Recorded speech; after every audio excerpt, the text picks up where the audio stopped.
the hell they're doing. What the fuck's going on?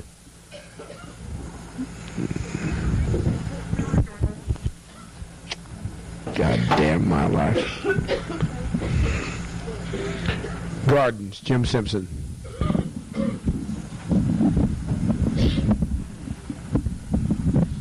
We don't have no problem, Dad, but since within the last 2 weeks now, I'm going to got things going that my green situation is going to be coming off. We're starting tomorrow. I'm going to pick some greens, and from there on, about 3 times a week we'll have them, and possibly sometimes it's going to be about 4 times a week that I'll have them. And I'm going to have them planted in rotation where if they're going to come off just as soon as one bunch go off, there'll be another bunch that's coming on. That's the way it's going to be run. I sure appreciate that, friend. It will be. Those greens will take care of a lot of our mouth problems and boils and so forth. Very, very helpful. Use the vitamin C, as I said, but use it sparingly. Use it where it's necessary. I want to help, but it's going to be difficult to restock things. Bananas, Danny.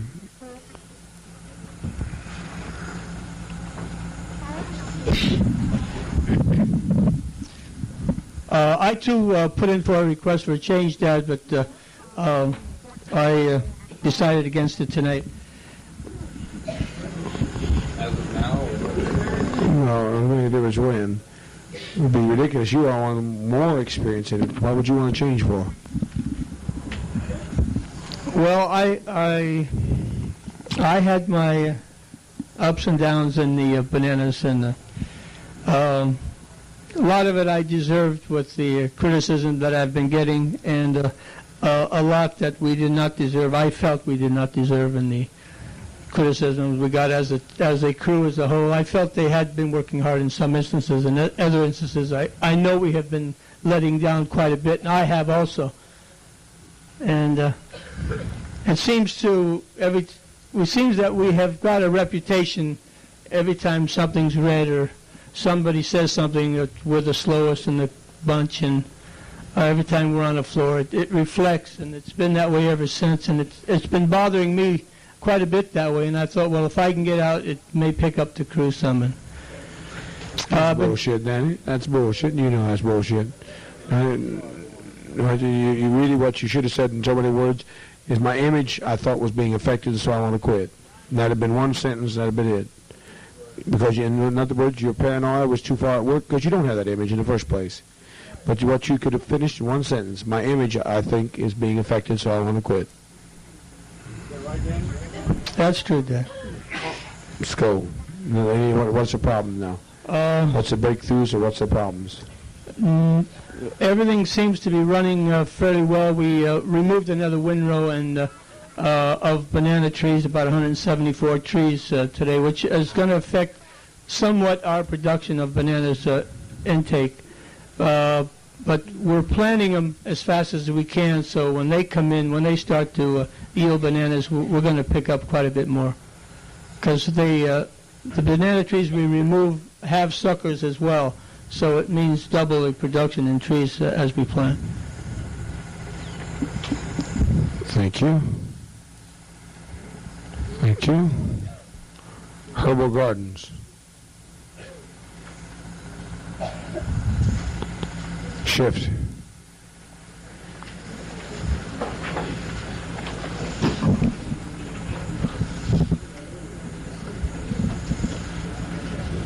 Let's go Herbal Gardens. Excuse me, Dad.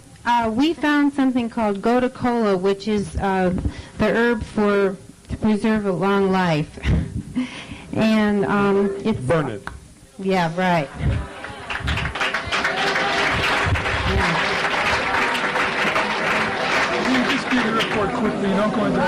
No, I'm just teasing. We need it. We got to stay alive. We owe that to the revolution. We owe that to the revolution. You found something for a long life? And it's also good for a lot of medical things. We're working on it now. Well, I'm glad about the other medical things. Good. Yeah. It's a blood purifier. Oh, I can stand that. It's a brain food, memory improvement. Yeah, I need that. So do you. I don't know that I need it. Yeah. Look at this audience out there on the news. Right.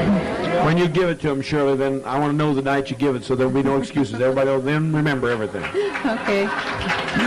What we're trying to do, what we're trying to do now is transplant it and get it up into the herb garden. We were just given some more land by the analyst last night, and we're going to make it in larger amounts so that everyone will be able to have some.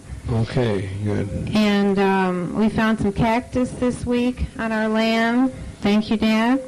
We're working on that for food, cooking it up. And like I said, we had we were given some more land, and we're going to work real hard on working That's on that. That's good. Thank you so much. Thank you. Peanuts? What? Go ahead. Stephen, go ahead. What's the status of the research on kelp? It's a very important source of iodine and good for many, many things. And I know you were supposed to ask Davis what research he was doing in town. And also, is Pauline Groot working with you? Because she has an interest in the cultivation and the harvesting of it. I just want. Can we just answer that quickly and get to Pauline in there? She is. Isn't Pauline working, yes or no? Pauline working, yes or no? She said yes. She's fine, yes. Oh, please, yes. Folks, I'm in misery. Only suggestion I have to the herbal committee, when they cook up their stuff that they find, before you bring it to the office, to Dad, have somebody else taste it first. What shit? Why don't they taste it first? Kelp. What about this kelp, she said? Good, okay. Yeah, I don't need to be experimenting if you want to, these days particularly. We taste it, Dad, before we send it to you. Okay. Kelp. Pauline has worked on the kelp information before. Davis found out that there was no kelp available in Georgetown, and he suggested that we go to Mon Repos to check on the kelp situation there. You go to where? Mon Repos. Is that outside of Georgetown? Where is it? I don't know anything more about than that. Kelp? Seaweed. A seaweed, and it has a good source of iodine. Well, why would you have to go to Georgetown? The whole fucking ocean's full of it.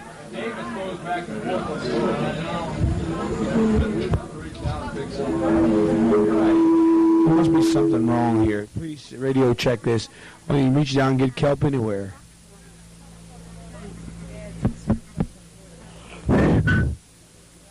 Let's go. Thank you. What is it? I was going to say Mon Repos is about an hour, about 45-minute drive from Georgetown. So it's nothing relevant.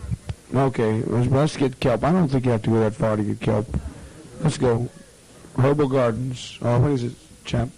Jeffries, comrade, go ahead. Dad, since I started taking over yesterday fully for peanuts, we've been doing good. So we weeded and clipping peanuts now, so we're doing fine for the last day and a half. That was good peanut butter you gave. That was good peanut butter, whatever they made up from the peanut butter. Jack made that up. That's I good. hope to share a few peanuts from last time. But, Let's get that going, because that's rich in protein. Very good, nutritious food. Okay, thank you, Dad. Very, very good for the body. Okay, thank Sorrel, bricks and soap. All right, the sorrel, all we're doing is maintenance. We've got a little problem with some, I always think it's fungus. And we've been spraying for it. And as far as the bricks, we've got, since our last report, we made 201 bricks, and we're trying to get some more help with that. And we've got all the construction materials now to finish off our brick building for this section. And now we're ready to go to the soap and construct the soap building so that we can get that started. But so far we don't have any materials for it now. No wood, that is. We have to go glean it out of our acquisition system. What's he saying?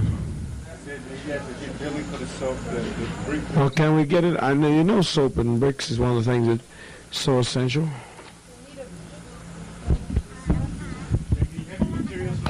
Can you get the goddamn, please let's move the obstacles out of the way. So when you gonna start tomorrow? What's your question? Are you gonna start on tomorrow? When you gonna start? Yes, well, I've been working on all of it all along. What's next on the agenda? What's next on the agenda? The only problem that I have, there's two problems. One, the weather, which, can't help that. And then the other problem is, it seems like out in our fields, whenever we dump fertilizer or shell, the piles lay. And so as a result, they become, an obstacle for the tractors, and they're harder to take care of. And besides that, it seems like the rain leaches them down quite a bit. So what I'd like to make a suggestion before everybody that to centralize the shell, and then they only put on off the trailer what they can use. Take it right off of the trailer and put it right on where they're going to use it, and then the rest of it they take back and put it in the central pile. Or we take some poles and make like a central bin in each field out of the way of all the tractors, and store the fertilizer or the shell, whatever there. Because I've got one field now that there's a big pile of shell out in the middle of it, and it's got to be moved before the tractors go on it. So that's actually my only problem right now.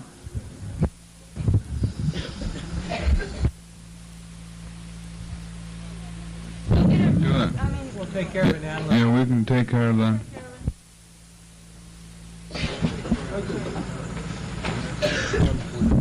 The next item is natural insecticides. Hold it. There was a question here, and somebody mentioned back there to me the question, what about, is it true that your bulldozer has been delayed? I want to clear this matter up because public image of affecting your efficiency, and we need to be concerned about our efficiency image, that you are delayed in getting started. And then when your dad does say things, now there's one thing you give children, all of you, mine included, you must not rebel against your parents in a public arena if they are in a leadership role. You follow what I'm saying? You must not do it. You've got to do it privately. Is it true that you argue with your dad for argument's sake over everything? I said to me last night. I give him a hard time, yes. Well, that's arguing for argument's sake, right? Right.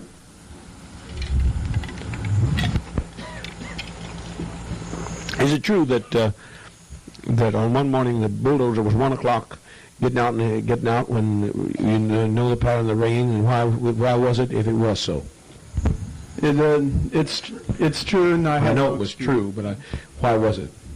I was just, there's no excuse. I was sleeping. Well, what in the hell do you guys have arrangement for alternate duties?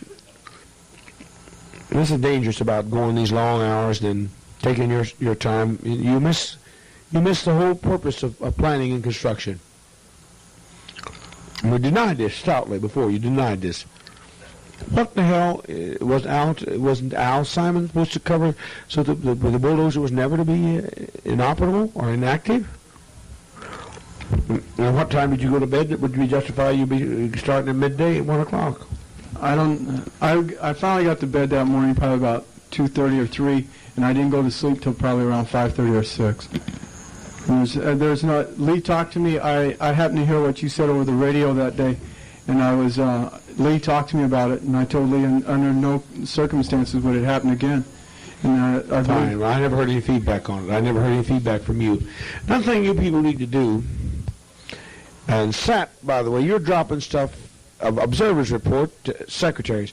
Those should be given directly to me in my hand and tell me what they are. So I found these goddamn observers reports, the most tight security, where everybody could see them. I'm talking Tim Jones Tim Jones night.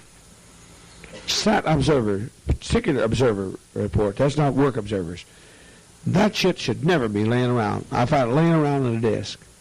So you give it to me. I don't know which secretary is responsible for that, but you give it to me. I said all the patrols aren't supposed to give them the account, just give them directly to you. But Calvin didn't. This one didn't get given directly to me because I found it. Okay, whichever one, Calvin, then whichever. I don't care. Whoever's they're wrong. And I didn't hear anything about this. Lee should have seen that I learned of your humility. I heard nothing of it. I take the responsibility because I was planning to come up to you and tell you about it, but I didn't do it. It's my fault. My place to come up and tell you, since the accusation was against, it was to me and not, to Lee. So Right. Right. But since I'm coordinator, I do coordinate the cats. I should have gone to you because it was a public. It was put over the PA system, so I should have gone directly to you. So I'm in error. And how did he get there at 1 o'clock? You should have been raising hair and him being there at 1 o'clock. Except a bulldozer inoperable.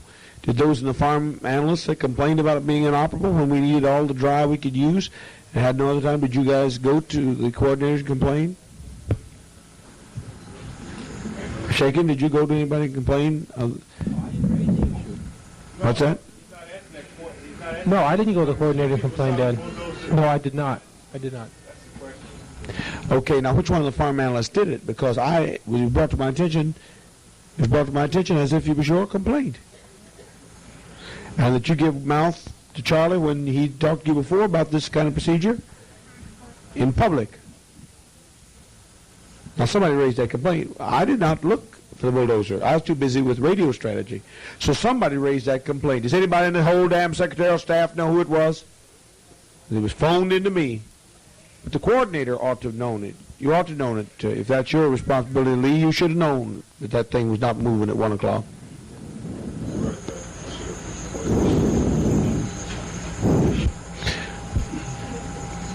Who raised the complaint? It was not you that raised the complaint, though, Lee. Somebody in that farm analyst raised the complaint. That's what I heard you say the day that you said it on the radio. I mean, over the intercom. It was you, Gene.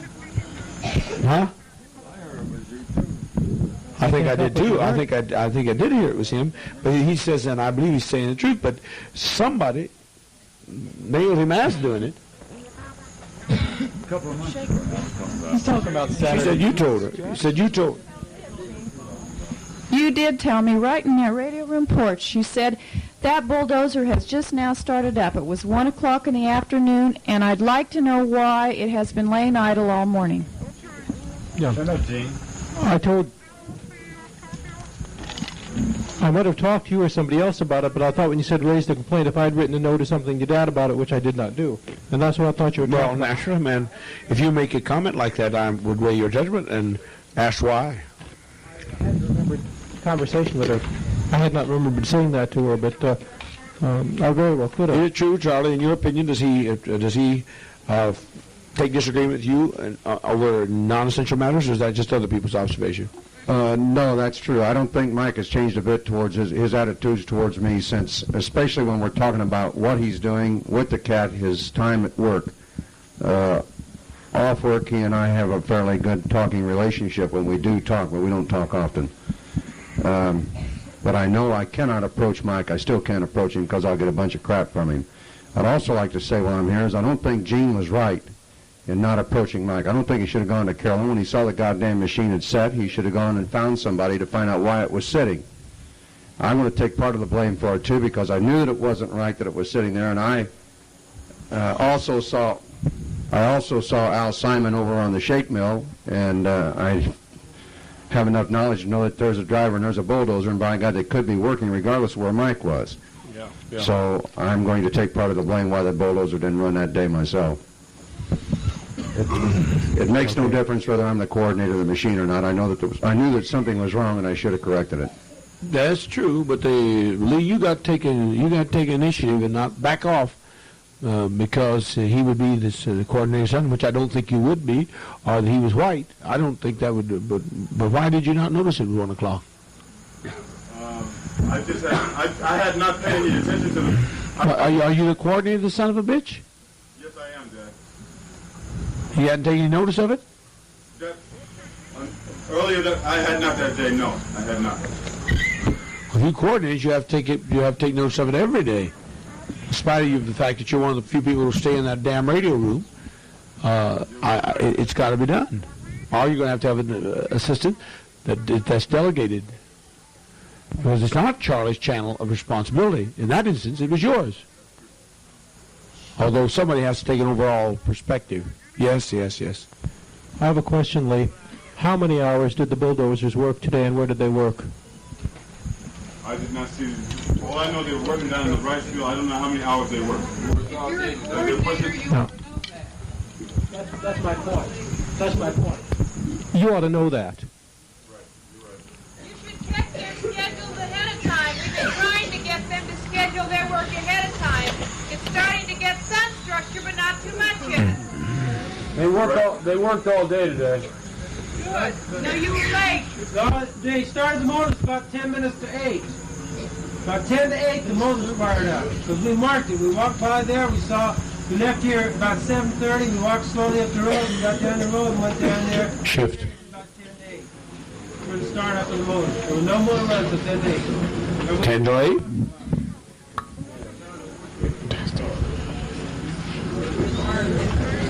Those bulldozers are essential right now. You're on the most essential part.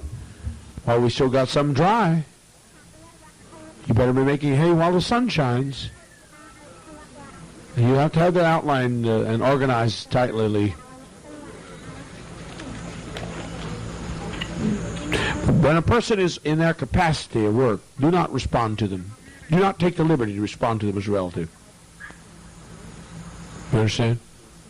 Okay. I think it works both ways. I think Mike has changed a little bit. I don't think that's fair. I'd still say Mike, and it's not... Listen, you just disputed me. I didn't dispute you. Yes, you did. Shut up. Fuck you. No, you just disputed me. You don't think that's fair. I just said what was to be. Now, you watch how you word things. What Charlie says that Mike hasn't changed. Well, then will you clarify what you're saying? Because I got to watch. I got people looking for anarchy in any quarter. Well, I wasn't talking about you. All right. But don't tell somebody shut up. Don't tell me shut up. Have you anything? Boy, that's right. You shouldn't tell them to shut up. Now take the heat. They think they're you should make it clear that you're not disputing Dad. Not Dad. Well, Hidden Dad the now. leader. I know, but The you're office. Dad to all of us. The reason I called you Dad. The office. Now how do you react to that? So I can know that one day I can lay down in peace. I think that's right, but okay, now I didn't even. You're wrong. I was arguing with you. You're wrong for saying shut up. This man over here, whoever. Well, I didn't even know it was a man. All I heard was. I don't know who it was either. It doesn't matter, does it? Does it matter whether it was a man or a woman? It sure doesn't. Okay. If it was a man, he would have got it worse. No, somebody said something over there. I didn't. I honestly thought. But the point was you were wrong to say shut up, right? Right. I was wrong. Okay. No, don't do that. No, don't do that.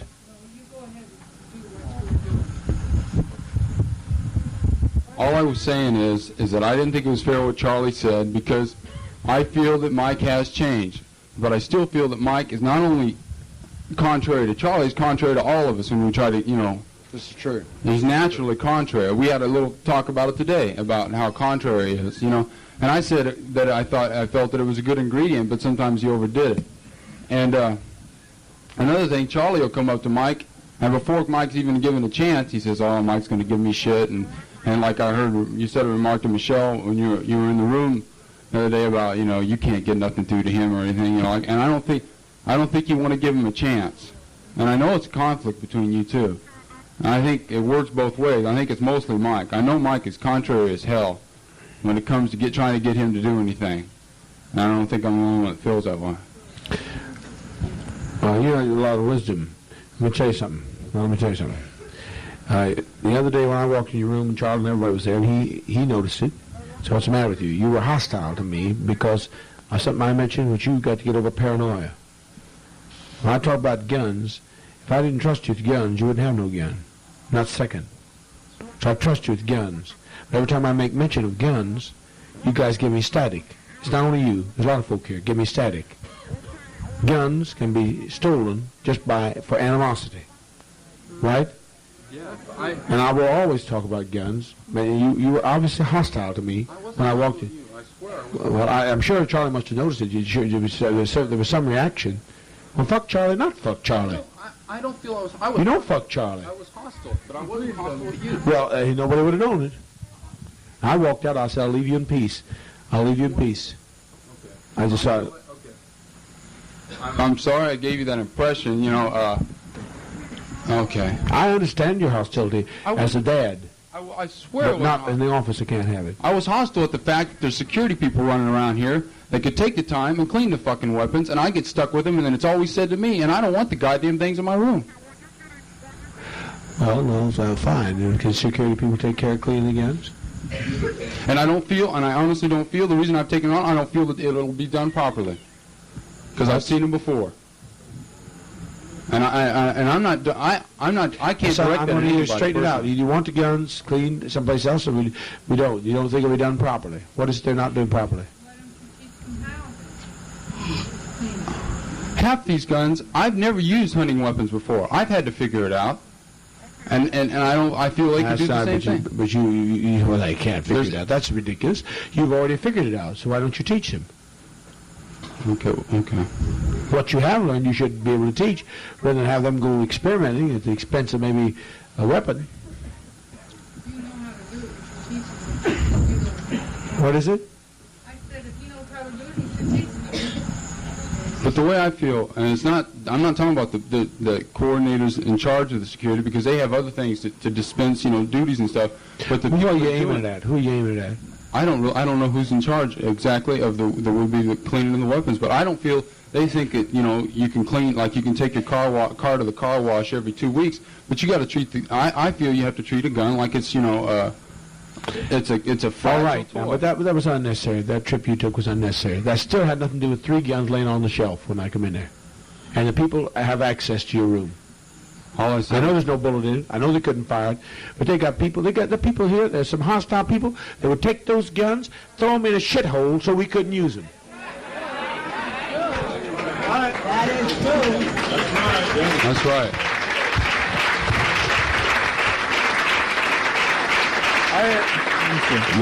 You're not careless about laying weapons around with bullets. I'm not. I want to make that clear. But you know what they did with your basketball. You know how to dig the basketball out of the shithole. Did you not? I mean, we had to dig the basketball out of the shithole. The one we only had one. Yeah. Plus you dug teeth out of the shithole, too. You are getting acquainted with shitholes, I must say. But there are people here that will do that kind of stuff just for the fun of it. I know that, and okay. If you know it, then you won't have the guns there anymore, will you? I certainly won't.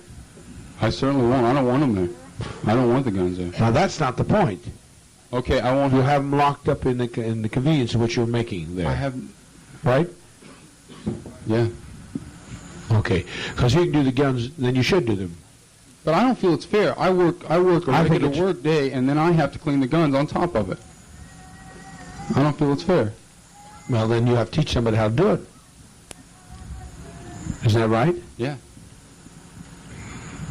So who's going to be there to can learn with him? Now you're going to have to organize and structure it that's done. Joe, you can show Joe and Jonathan. Johnny's in charge of it. Show Joe and who? You show them. Mm-hmm. Tomorrow you guys get on it, huh? Yeah. Okay, let's go on now. As far as that goes, anything I can help him with, because I'm just as at fault at being neglectful of the guns over there. Right. All of you living in there are.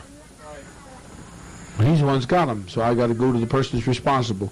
Sure, all of you are in that house. You'd lock them up. Because that's Grand Central Station, what I can see of it. That's right.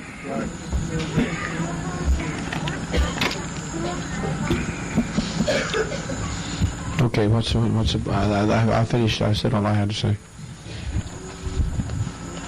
He said said it was good. He said always had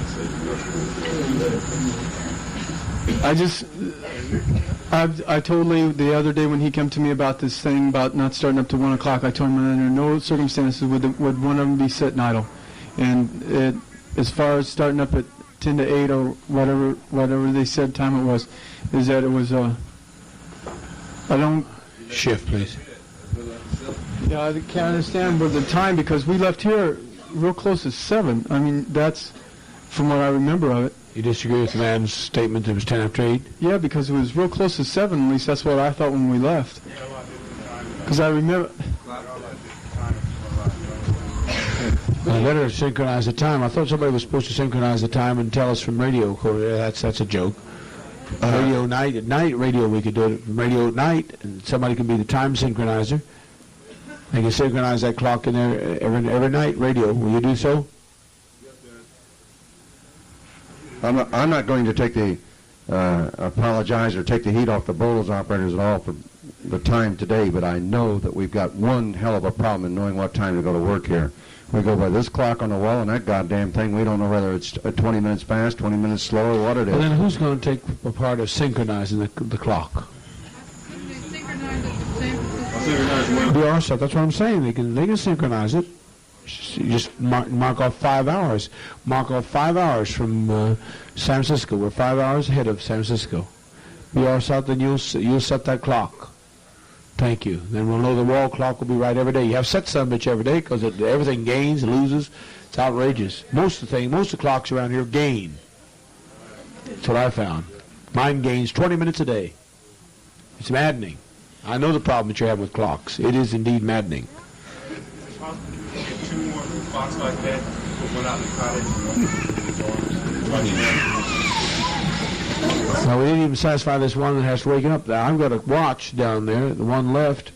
We passed over somebody here like fancy flight. It was irregular on my part to let it go, but I was in a stormy headache, and I since remembered somebody asked for a clock. We said, well, we'll get the clock later. Jonestown police, we said, she can't get no clock later. I've never seen the sun tell time at night.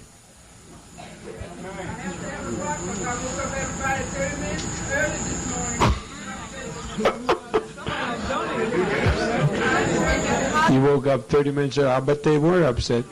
Oh, will somebody run down to the house? There's a clock. There's a wristwatch. There's a wristwatch on the shelf. Well, what do you mean everybody needs a watch? People start sending these watches. No, police. Not police. Somebody just handed me this watch. Well, that's thoughtful. Will you come up and get this, sweet? Here's a watch. That was my mistake. That's what I want all of you to do is look at errors, judgments. Not perfect. Just because you're criticized, that doesn't take away from your strength. Like I thought Stephen done well. 6 months ago, if I'd have done that to him, it'd have been an entirely different reaction. Right? How you feeling, lad? You should have said, I'm doing well, Father. Communism is right? You saw there was no other procedure to follow, was there? I keep testing you. Everything's fine? That's cool. Keep it cool. I just like to point out that what I noticed in this is that same rules applied for Stephen and Mother as well as applied for all of us in here. And I'd just like to thank you for your fairness and your love. Yep. Got to be. No matter how much guilt I may have about bringing a child in the world, I got to stand this office fair. It's toughy. Because some people don't make it easy for you to be fair. Okay, now, thank you, CT. I'm trying my best to be impartial. And I can live with a good conscience in that matter. I can live with a good conscience. Whether anybody else interprets it properly or not, I can live with a good conscience on that matter. What is it, sister? Now we are at the natural insecticides. What are you up for something? Becky she would normally be reading about this, but she had a security shift, so she asked What I'm me to asking, do it. is there any major problem? I know, I'm saying, but is there any major problems in the thing? No. You've read it, have you, Betty? Yeah, it's just a report on some work she did. Good. What are we going to do about these flies, and why in the hell are these flies taking us like the plague? How many have you fly swatted tonight? Okay, that's why they're taking us. Now I want to see everybody with your fly swatter. I'll be asking, you see that I'm asked in each meeting. And the next time I ask, it'll be a warning. And everybody's name will be taken down.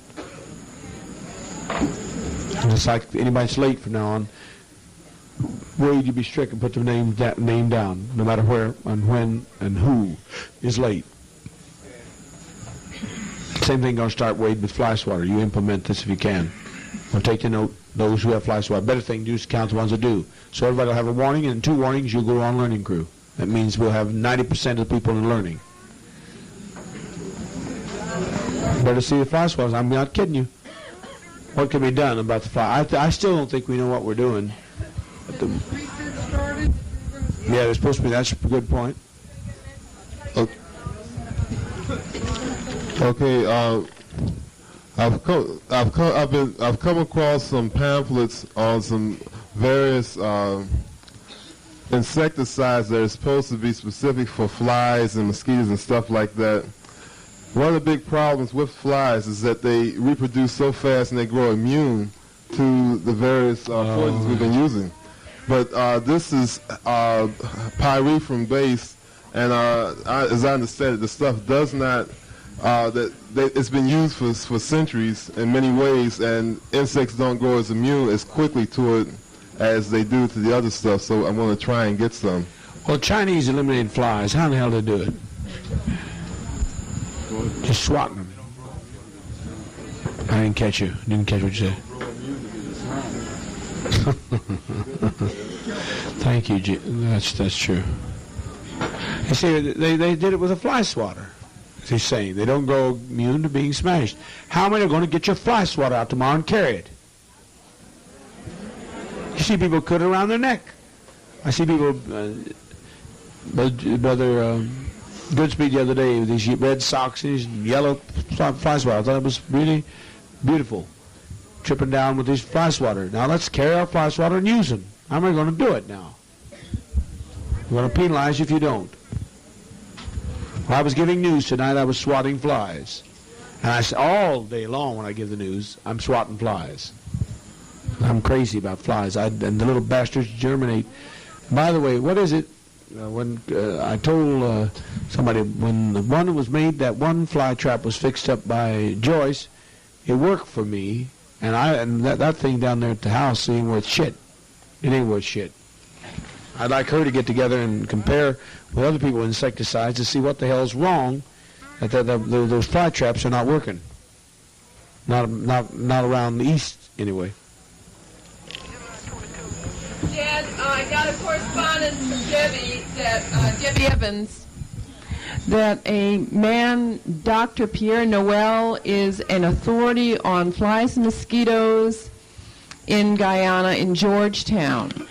And Don Fields last night, before the boat left yesterday, I guess 2 nights ago, sent a letter to him, and maybe we can make radio Georgetown to contact him. We can make a telephone contact if that's dead. Will they give us any idea when we're going to have a telephone? Let's ask them. Telecom. We need a telephone. That would certainly. It's outrageous. Tractors, cost. Learn to make smoke signals, for Christ's sakes, or something. All right, let's see. Did the radio people get that? Okay. I want to find out. I want to get rid of these flies. This would be heaven if it wasn't for these fucking flies. No complaint. I don't give a damn if they're all over me. Life, death, doesn't make a difference. I'll take it as comes. But I'd like to see it. When we have all these ambassadors coming, I sure would like to have these flies down. I'm going to be on your ass if you don't do it, because in a matter of days they're coming. The Russians show the Soviets. You would never hear no American want to get to fly. They want to find out what time the reservation and how they're going to be picked up. The Russian says, well, why don't we just ride on your boat? The Russian ambassador. That's fun. That'd be fun. I think the Yankees sure would do something with that on their headlines. Jones is bringing in the Russians down the river. At night, yeah. I think that'd be good. Smuggle rushes in. Give them something to talk about. I hope they make a news story of that. That beats healing. Beats the hell out of healing. Let's slip the news to the capitalist press. That'd be that. I bet that'd be news headlines from London to you know where. Unknown Soviet agents from their embassy. We'd force a relationship between the Soviet Union and USA. I've got an idea there. I do have an idea there. I shall be our own network that night. How are the Russians going to deny us if they're in our boat?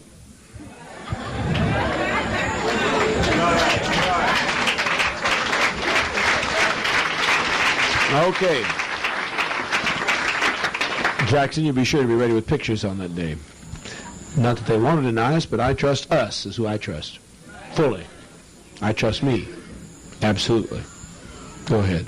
I had some concern about just exactly what is happening to... I'm quite serious about what I just said on the Russians, by the way. On both ends. Taking picture. I had some concern about what is happening to the chemicals that we are putting into the environment. And I wonder if anything's being done to monitor just exactly where they're going. I raised this issue as a public health issue with Dr. Schacht.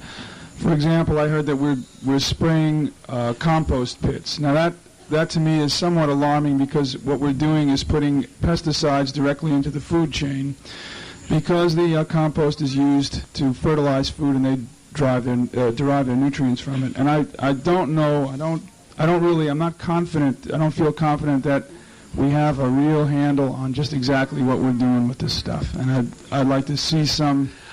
I agree, but I'm telling you, it's going to take a long time for you to do physical damage to the body when this ecosystem has never been bothered by these chemicals. I wouldn't get these people unduly alarmed out there. They're going to die of something from chemicals because it'll take a long, long generation.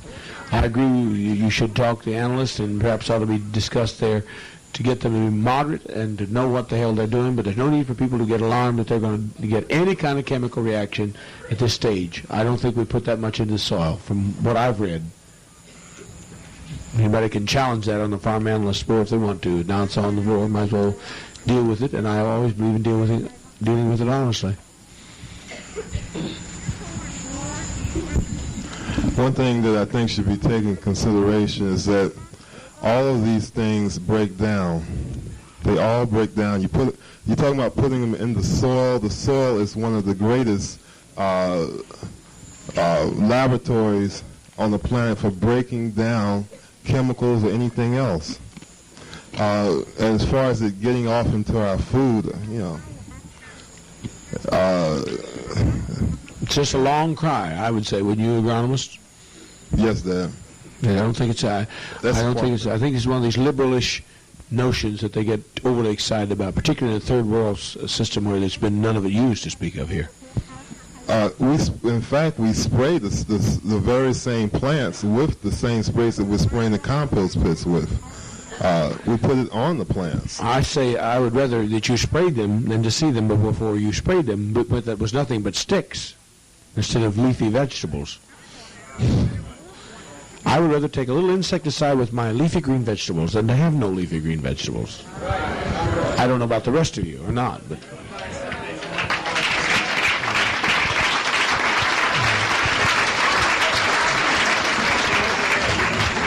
Okay, what is it now?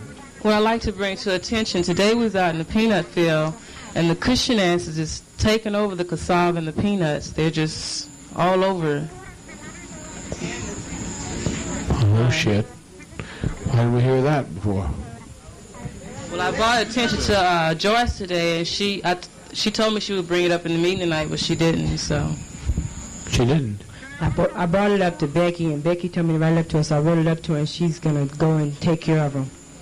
You better be taking care of her. Is this, who is it? Who's the one who's going to be brought up by? Is this a young one? Huh? Your ass is grass if you did what you're accused of. You sat in my security meeting and you voiced the security Private security matters? Yes, Dad, I did. That was very stupid of me. Oh, it's worse than stupid. Because I told you better not be. You asked him to do your questions? No, Dad. I asked him to see what he thought, and I was asking. You asked him he don't know shit what's going on. You asked him to discuss what you would do in the case of my death?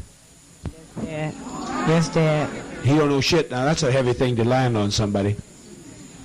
Sounds like I'm getting ready to die. And some of you fuckers are counting on don't count too heavy. Don't take any gambles on it.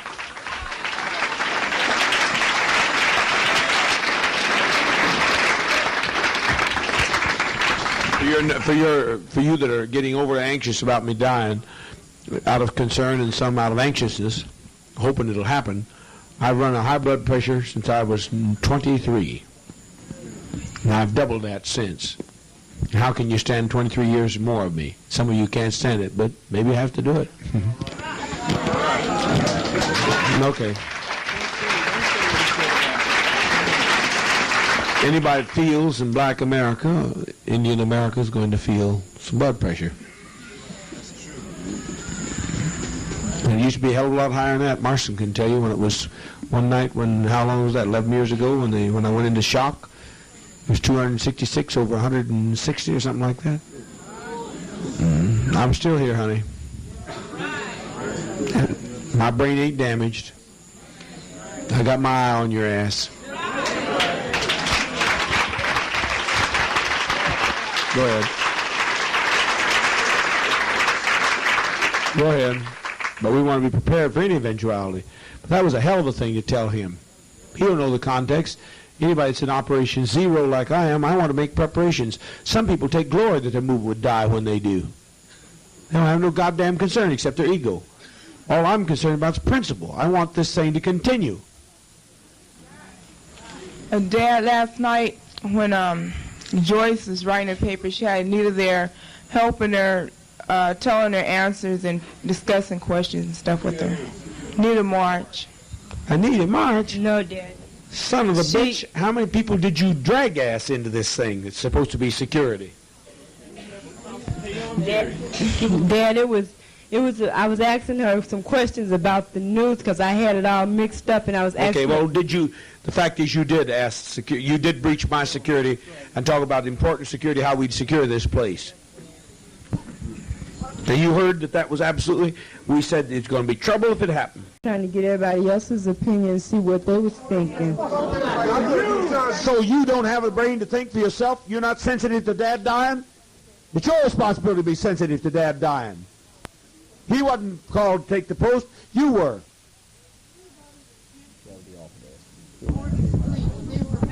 I question your being on security. I question your being on security. So do I. You got reason to. Wanted everybody else's opinion, you to ask them himself, not ask you to ask. I know. Well, as far as we're concerned, I know Calvin will say the same. She's not. As far as we're concerned, she's off. Yeah. Well, switch him with Jerome. Switch her with Jerome. No, she came to Jerome. Anita March was in it. She came to Anita March and was in the library Sunday. He reported her, though. I didn't know nothing about it. I didn't know what was going on. I didn't know what was it about. You reported her, Keith? I reported her, Dad. Oh, that's good. I didn't know what was she. Come on now. We got 2 mics. Oh. Just quit going crazy and give the mic on the people who are talking. Okay, Dad. Like Joyce was asking the questions, like, and she would finish asking questions, like, and then Jerome, he would, like, ask me a question, like, like she would ask me a question, and then I would answer or something, and then Jerome would just get in it by asking me a question, see what I would say. That's how it went. Sure, she knew something about it. Say it. All right, I was at. Well, I think the whole thing is that you're trying to show something like you're involved in something, or you know something that somebody else didn't know. You're trying to show off to your fellow comrades. You're trying to degrade. This whole thing about it. It's like you're better than somebody else. Come off somebody. You're something special because you're involved in the security we have. I'm talking to Joyce. You know what I'm talking about. That's true, Dad. That's true, Dad. You can speak up louder. I'm Jimmy, okay? Jimmy. Who's going to take her place? We don't breach security. We don't breach it. Anybody else got a report on anybody that told you any of the questions within my security meeting when I met with them several hours on whatever night it was? I don't know. Hell, one hell goes into another hell. Friday. Dad, I don't know nothing about the questions that you asked in security meeting, but I know today when we was out in the peanut field working, she kept on asking me all these kind of questions. I didn't know nothing about it. She was asking me and Jerome and Keith all these questions. I didn't know nothing about it. She just kept on asking. It's outrageous. It's outrageous. She said, I did not ask her. I said, why are you asking us all these questions? She said, I'm just trying to get y'all opinions get y'all opinions. How's a 14-year-old child going to help you out? She was asking us questions about the guns and. I told you to talk about it. She what that? It's on the paper. It's something she said that I just, Well, I want to. This camera, but That's awesome. Dad, I just like to say for.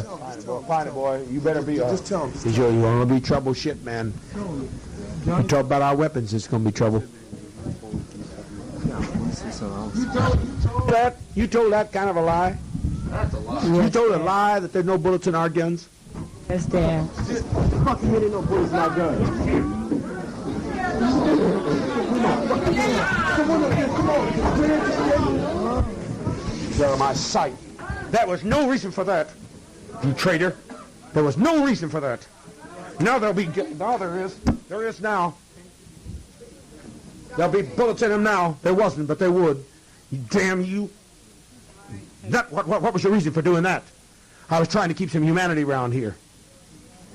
Oh, shut up.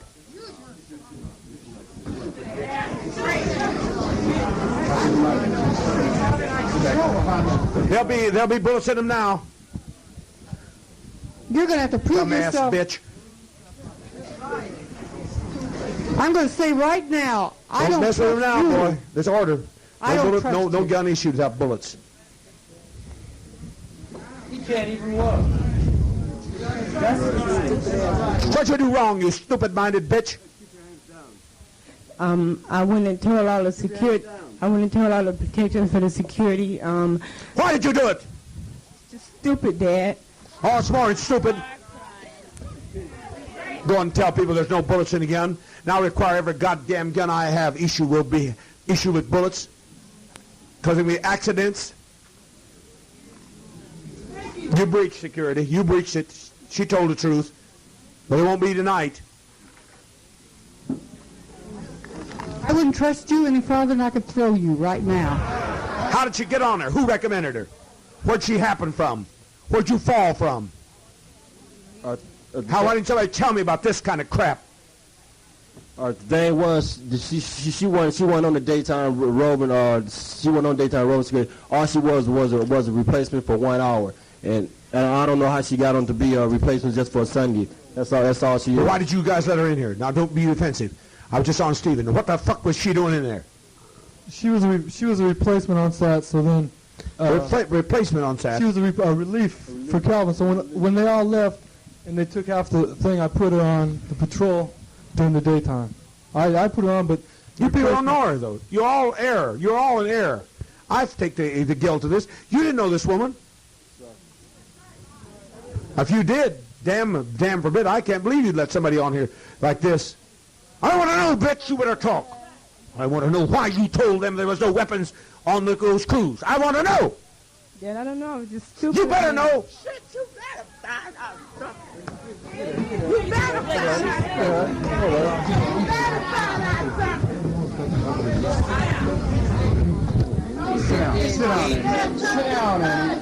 Sit down, please. I am not telling her to sit down. I am not telling her to sit down. They're up. All those assigned are up. Now it's up to you to do something about it, security. You better test your goddamn security. All those assigned to beat are up. Every blessed one of you better get off your ass and you better do something about it. It's a goddamn shame. Dad.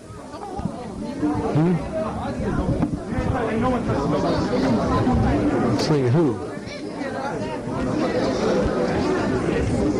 Shirts by design. Make her ass look good and risk this whole movement.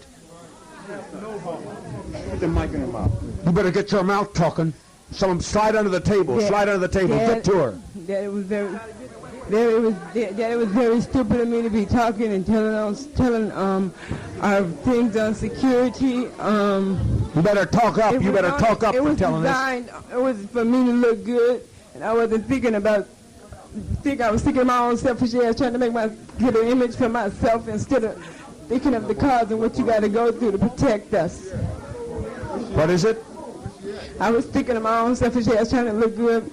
And give myself you were thinking of your own selfish ass. What you were doing was telling some traitor out there that he could run away from our guns. And you were bright enough to know that, you bitch. That's right, Dad. And I deserve Not now. Don't run now. Don't run now. They'll all be equipped.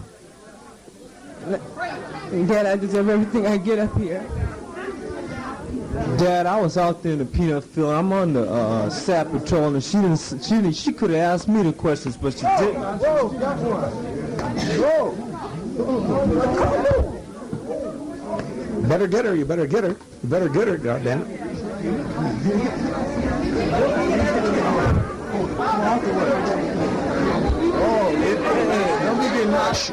She was let through. She was let through.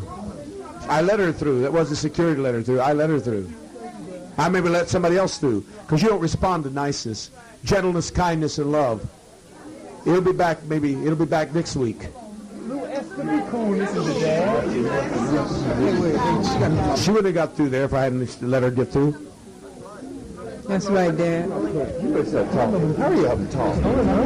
You better get your ass talking. Dad, Where's our relatives? Any relatives around here? Got a good mom.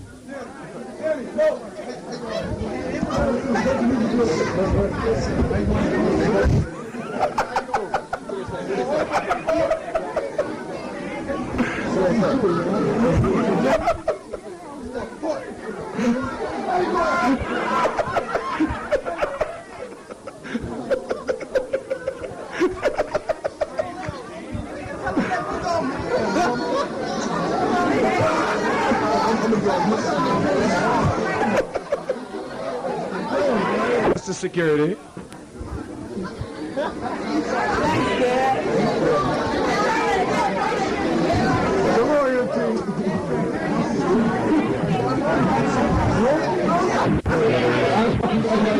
Can talk. Tell us why you can talk. Why you told that we had no arms. You in these 2 days, if it hadn't been for Keith coming forward, in these 2 goddamn days, somebody could have left because you told us the measures of security. Now forced me to have to put bullets in every gun. We'll talk, bitch. Dad, it was just stupid of me. I wasn't thinking. I'm not crying.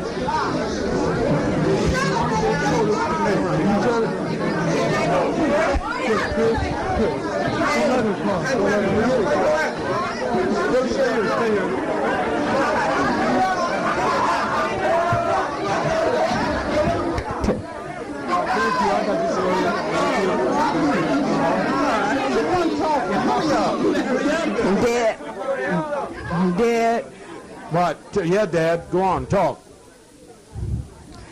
We made a big warning of this, folks. You don't know how serious this was. We made a terribly strong warning about this.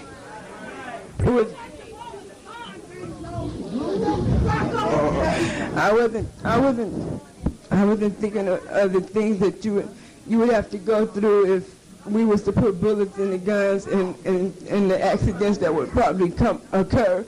And how What's this?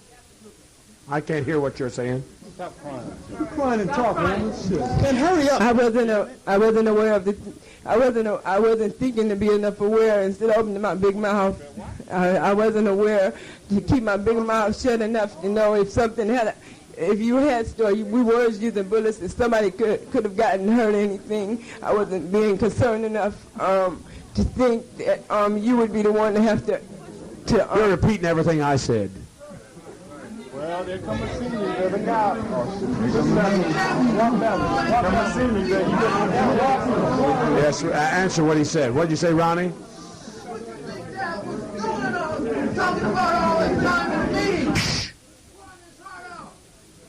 Pouring my heart out so some foolish person could go out and talk like you. That's right. Make me have to put guns that could be go off by accident. That's right. No, but you ought to. They ought to hire. How'd you get that way? You got a closed mouth, loyal mother. Y'all take something there. Well, answer. Say something.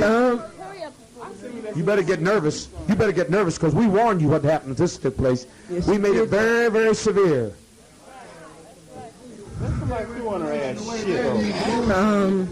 Yeah, guys said, what if you gave information away that easy? What would you do if there was a price? That's true. Crazy. What in the devil in hell did you doing out there running your goddamn mouth? What was you talking about? Who you done told anything? You better talk. Who have you told anything? She told it to everybody. I told it to everybody. Everybody, Geneva. Everybody. I had a little humanity and sensitivity and didn't want guns None of all your loaded. goddamn the business. You know damn well you ain't had no business out there talking. Took your ass myself.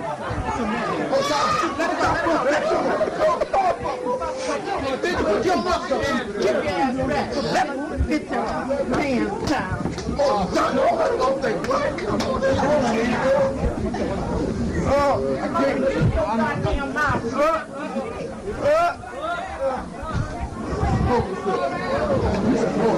Now you better. Okay. That's it. Let it go. Let it go. That's it. Let's go right over here. Wait a minute. Don't look at her funny. Don't you look at her funny. Don't you dare look at her funny. I'll let her loose again. She made it in there on her own this time. I'll let her loose again. It wasn't none of your damn business about no guns or nothing else. It was. The problem was it was hers. She was trusted to be loyal.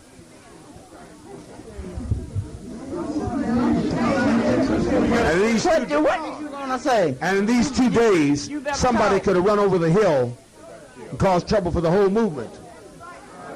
Was you talking on that one of them intercoms where folks can hear you out in the bush somewhere? She was already talking, people could hear her, Mom. They give it damn clear now that you don't move without these guns. What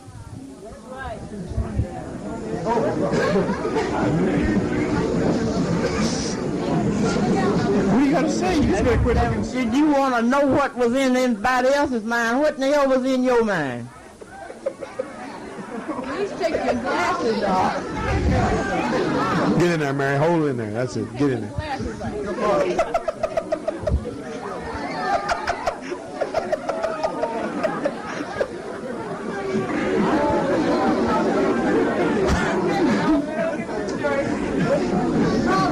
You better put some of these ladies on security. They're getting a hell of a time up here. Hold in there, boys. Black and white together, you're having a little trouble. They're turning blue. We lost one white one. We got one black and one blue. What goes on up here when somebody act like that and then you had to go run your stupid ass mouth? I'm going to get you him in the balls.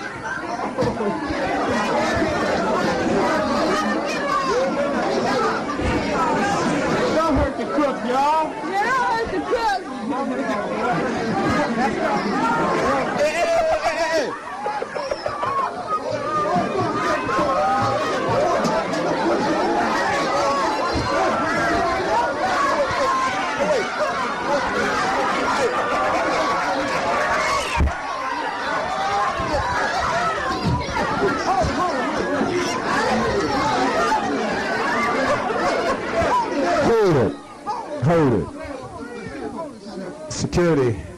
needs some assistance, I think. Come on, security. We got security. Where is the patient?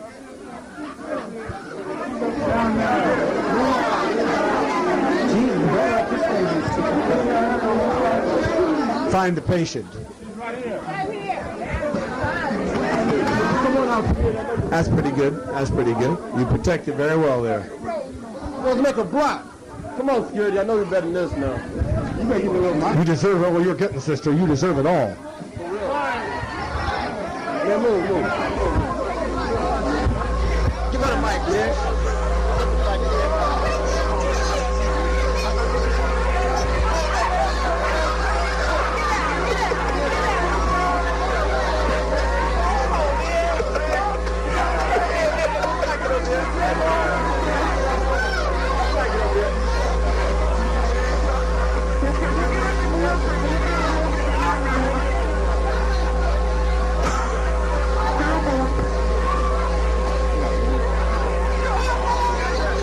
Come on, security, get a hold of it now. Get a hold of it.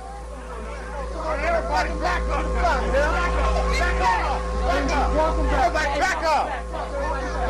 Back up. Let's go. Back up. The only thing is, security, a shout won't be able to do it. If you were faced with a real mob, a shout won't be able to do it. You got to do it with your arms, hands. All right. One more time, please. Don't even argue it. Don't even argue it. Hey, Russell, hold this, bro. Having trouble with sister, 75 years of age. You got 3 of you.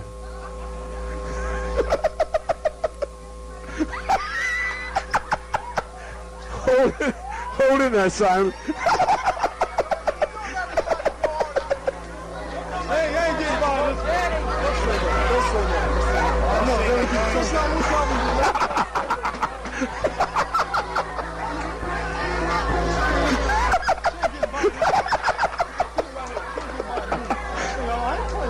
Give 5 security and 2 seniors a good hand.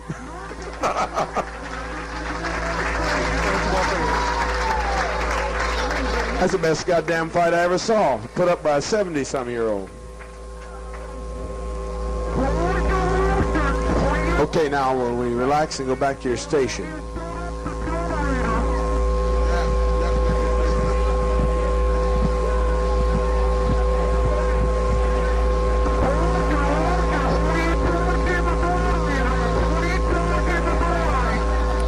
What is the congregation of the elect socialist group here to protect this sovereign territory? What do we suggest we do to this woman?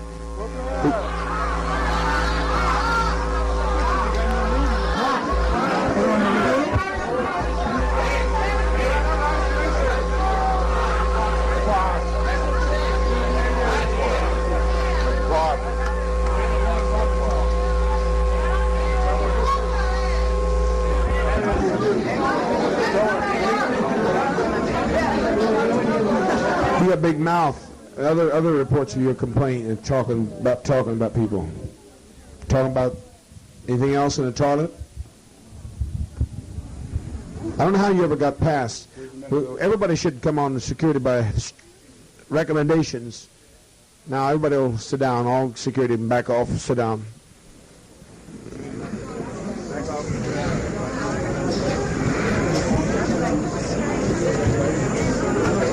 I can't see. Can't see. He said, take a seat. Oh, Lord, Jim.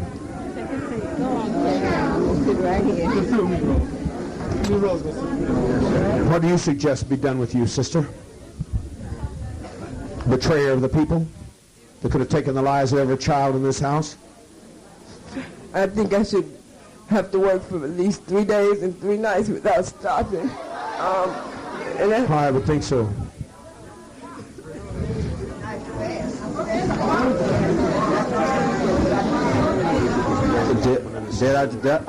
Dad, I just like to say, I just like to say it's part of my fault for, just putting on and plus not checking out stuff like that. So it's also part of my fault. I didn't check out or did nothing like that.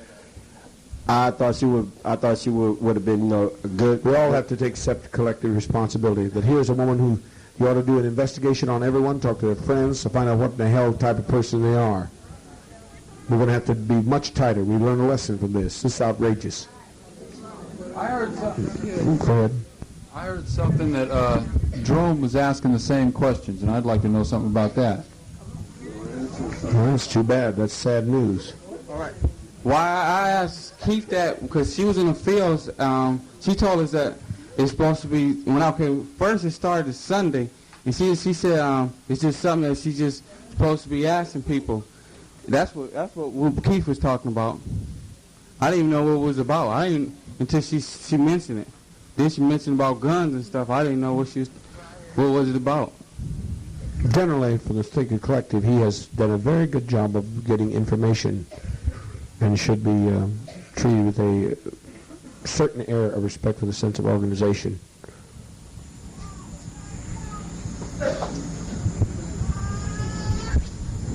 I've not known him heretofore not to report the information.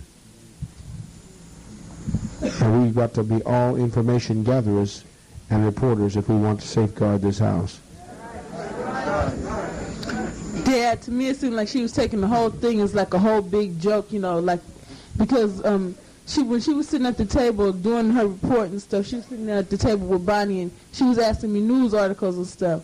And then when we finished with the news article, she said, "Won't you help me write it over? Won't you write the paper over for me?" And you could see what's written on the paper. And I said, "That's all right. You do it yourself." Okay, that's not the serious part.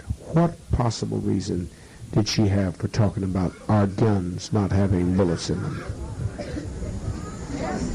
That wasn't in the test. That wasn't asked to be written about. Dad, I think the reason why she goddamn her, she better get her mouth open. Dad, the reason why I said it was because, okay, I was asking the questions again, and Karen Carr came back with a question, like, what if somebody on security turned traitorous like that, and now tried to make it look good as though, even if they did, would nothing happen to you? Dad. Oh, nothing would, you boy. Nothing would happen to you if you turn bad. No, Dad. She said, no. If someone in security turned traitors, you said nothing would happen to you. No, she said, what if somebody on security turned, she was asking me questions back in return, and she said, what if somebody on security turned traitors with a gun and tried to kill Dad or something to that effect? And I said, trying to look good, I said, well, he wouldn't get hurt because there ain't no bullets in the gun like that. Dad, this what happened. When we was down there, she started talking about, I had just came down there because I didn't know. Tim. I had just came down there. You'll be a diplomat after a while. Keep your eyes on him.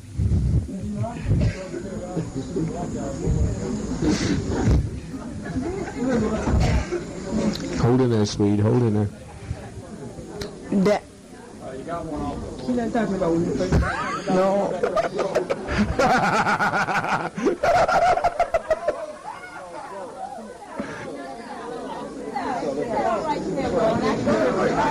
Green shit.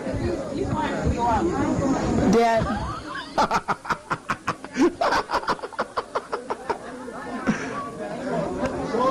Dad.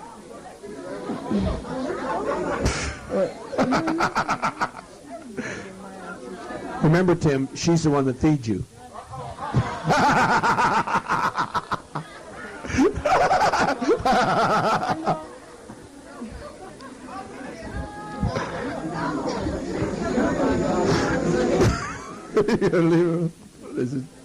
Dad,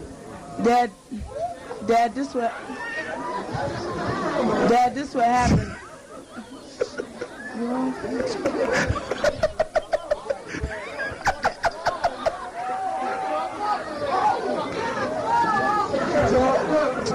Dad, this what happened when I had first came down to the field and the kids are getting under there.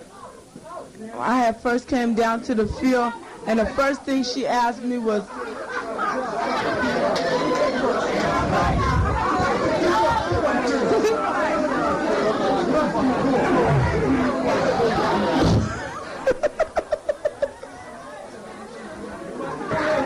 I tell you, we got some seniors. I'm interested in this because they'll fight. They'll fight.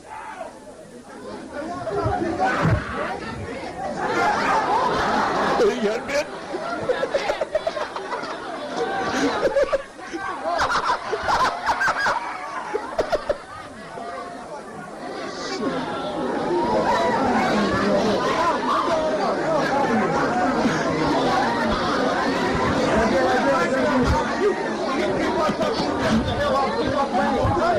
Dad, this what happened when I first came down to the... All right, now hold it.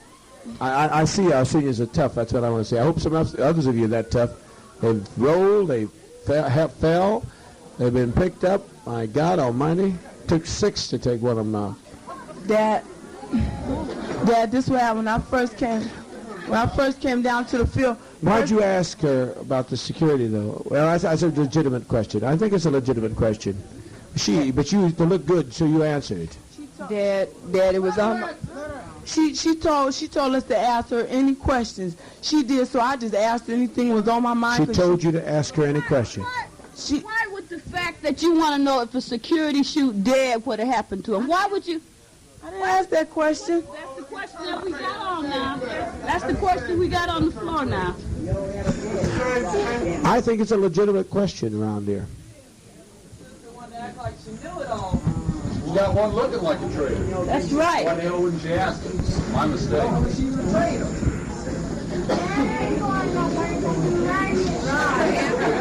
What's that? You ready to talk? She just said she was talking about it, and then she said, I said, why are you asking all these questions? I said, once somebody asks you something. She said, ask me, because I already know her, something like that, so I just asked her.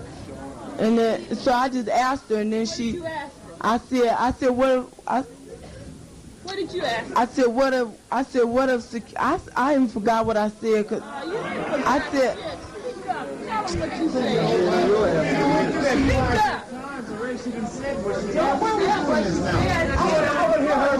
So we can get done with it. Get off the floor. It was a good question. Yes, it has been. People of representative security, we're going to have to you don't have to ask questions of who's in security. You don't have to know some of the internal security. Some you can't. You can't know the more secret elements of the Committee of the Defense of the Revolution. You can't know all those people, but you certainly have reason to. If you've got reason, you see the people bearing guns and bows, you've got reason to bring up points. If somebody brought up points, this wouldn't have happened.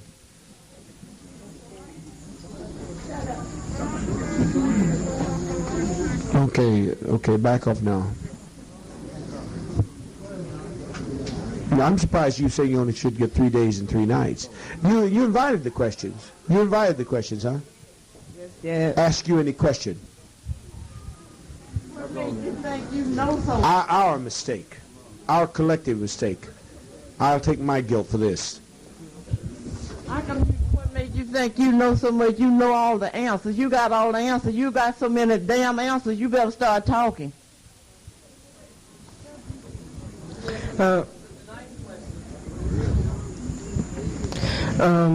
I was just trying to look good. It's no excuse to me being such a big mouth, and then at the expense of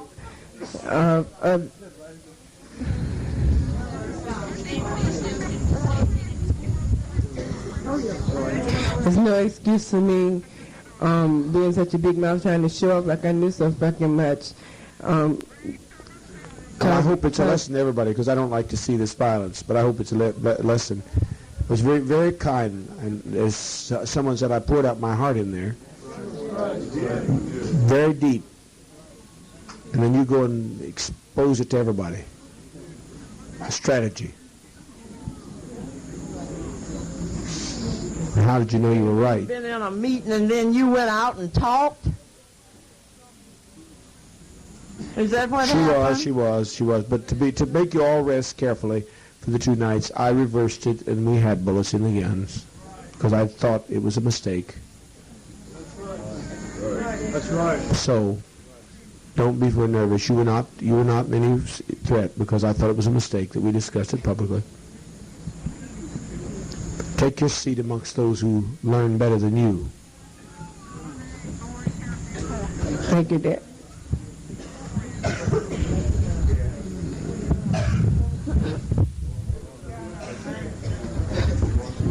Okay, let's go. Okay, let's go. Come on, security. Get down, security. Sit down.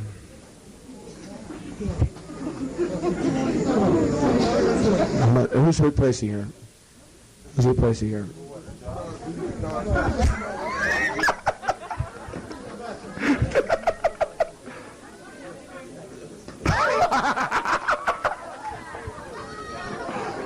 Oh, man.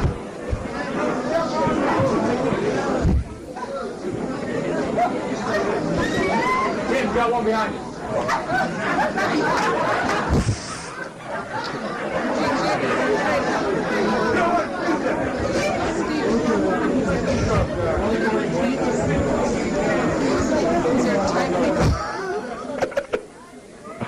Sit down. Okay, sit down. Everybody sit down. What do we get to release?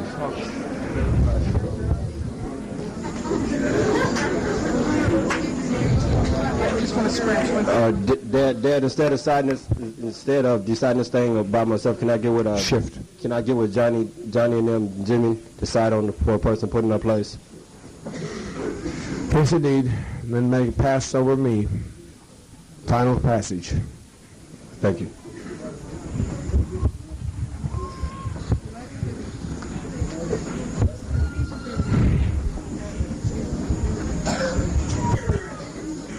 What?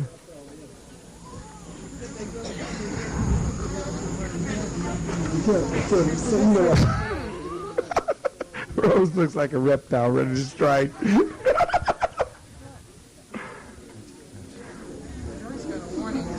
Joyce got a warning. Oh, yes, she did. Joyce got a warning. Reporting late for work.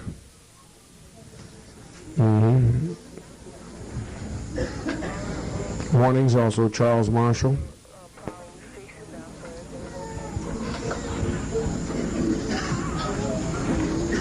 There are a lot of internal struggles in the Herbal Committee. Ernestine March has been very argumentative. She chastised Shirley Fields in front of the students. She later talked to the students in the bush about the situation. That shit won't be. We won't let that. That's a warning. Never criticize management in front of others. You do it privately. Those who manage for the representatives of the people, you can say anything to me privately, but you will not do it in front of public. I mean, I'm making a point, goddammit, and it better be heard. It was not appropriate. Shirley Fields was in charge. And that better be straightened up. Keith Basie and Tracy Stone have been referred to Learning Crew by the elementary junior high school teachers meeting for physical violence. Okay, join it. Laura Johnson still works slow and talks too much. Oh, come on, Laura.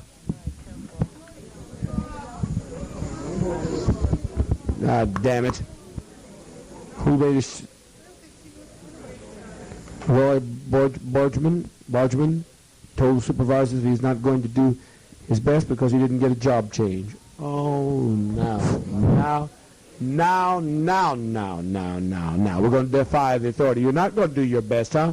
Bet you move your little ass in here. No, I didn't. Who are the witnesses against that? Dad, I didn't say that. Who said he said it? That kind of shit is no good. That kind of shit is no good. This is radical shit. This is radical shit what he did here. This is the kind of shit that can destroy an organization. He's not going to do his best. He's not going to do his work because you open season 2.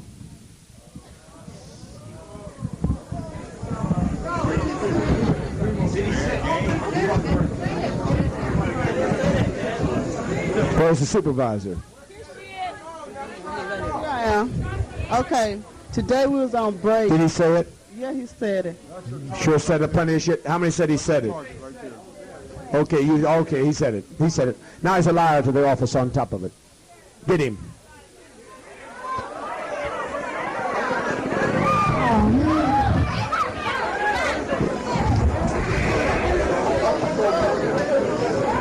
Now take him out of it.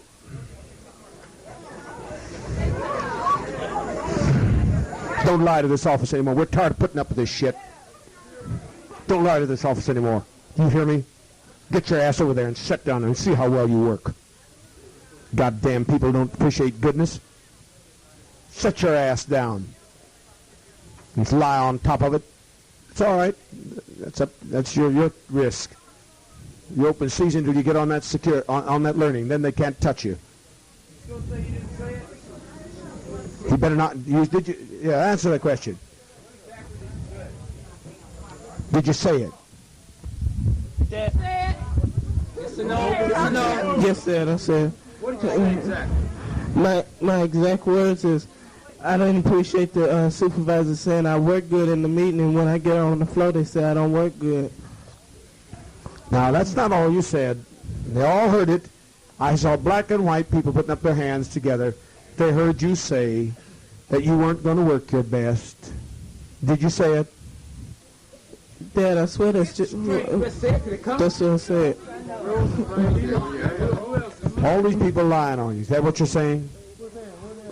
So the supervisor, you're not going to do his job, your best, because he didn't get a job change. What?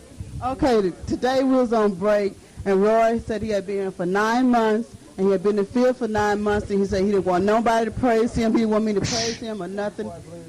He said he didn't want no praises from nobody, from me or Jan. And then he said he had been in the field for 9 months. He said he wasn't going to do his best. You know, he'd just stay in the field. And that's what he said. How many heard him say that? We was all on break, and everybody heard him say it. All these hands, most of them black. Are you still going to insist you didn't say it? I said it, Dad. I said it, Dad. What? I said it, Dad, and I'm sorry for lying to the office. Why'd you lie? Your mother asked you a good question. Why'd you lie and take up a goddamn trouble all this late in the late hours of the night? Don't give a shit, do you, if you lose your leader? Yes, I do, Dad. But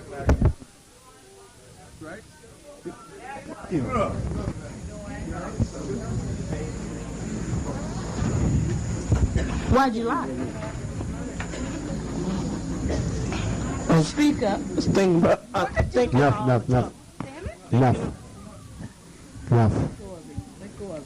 Let go of him, Didi. Well, answer me. I'm thinking. I'm not thinking. I just want to answer. I'm over here. Can you answer? I was thinking. All you people. Shut your fucking mouth. What's the matter? Some little asshole here fussing back and forth. Just shut your mouth up. Who hit who and where did you get hit at? Shut up, goddammit! Tell him on a learning. Better salute you, little shit.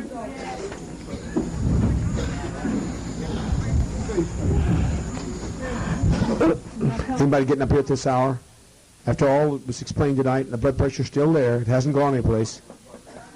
Smile. Why'd you lie?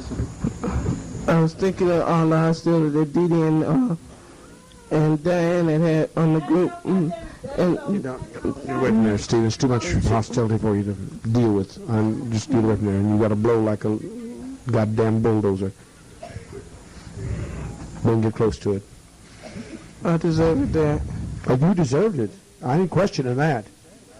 I'm not questioning that, but I don't want to take chances. He could fix you.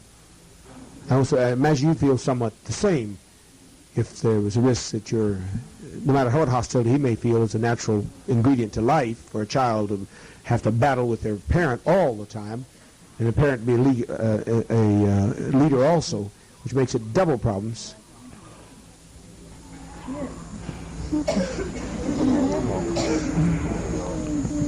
In future, that's what medical person. You shouldn't have been waiting this long. You tell us she has a pin in his hip. You should have been that. You should have done. You should have got your ass up off the floor, Joyce Park. You should have been telling us before that. That's okay. This is a little late to tell us, don't you think? Right. You were out? Okay. But where in the hell? Did anybody else in the damn house know this? I knew he had a pin in his hip. Huh? Yes, Dad, I knew he had. He can be dealt with otherwise. We're not trying to torture. We're trying to get people to behave. You're all right. He's not a problem here. I work just like the rest of them, even though it don't make me now. What? I work just like everybody else. The pen don't make me now. One does feel guilty, yes, all the time, but that's good. We always say that invariably when we should make an impulsive move, I've always found myself when I make one, it'll be in the wrong place. Been my luck always, Stephen, so join the crowd. Stephen said he felt guilty. But you still had no reason to hold us up at this hour, my son. And your leader is, these meetings are hell on me. And that's hell on you if I go before I'm supposed to. Sit down. Recall, keep that in mind, medical people, we get these reports up. It shouldn't be the requirement of the mother. The mother shouldn't have had to say it. The medical department should have known, because she can't get up there and be defensive for him. She did a good job. The medical department should have jumped up there quick. Can we hear something from the medical department? Yes! God damn it! Yes! God damn it! God damn it, the hell. Stand there like logs on a bump on a fucking log. How's the hip? Look at it.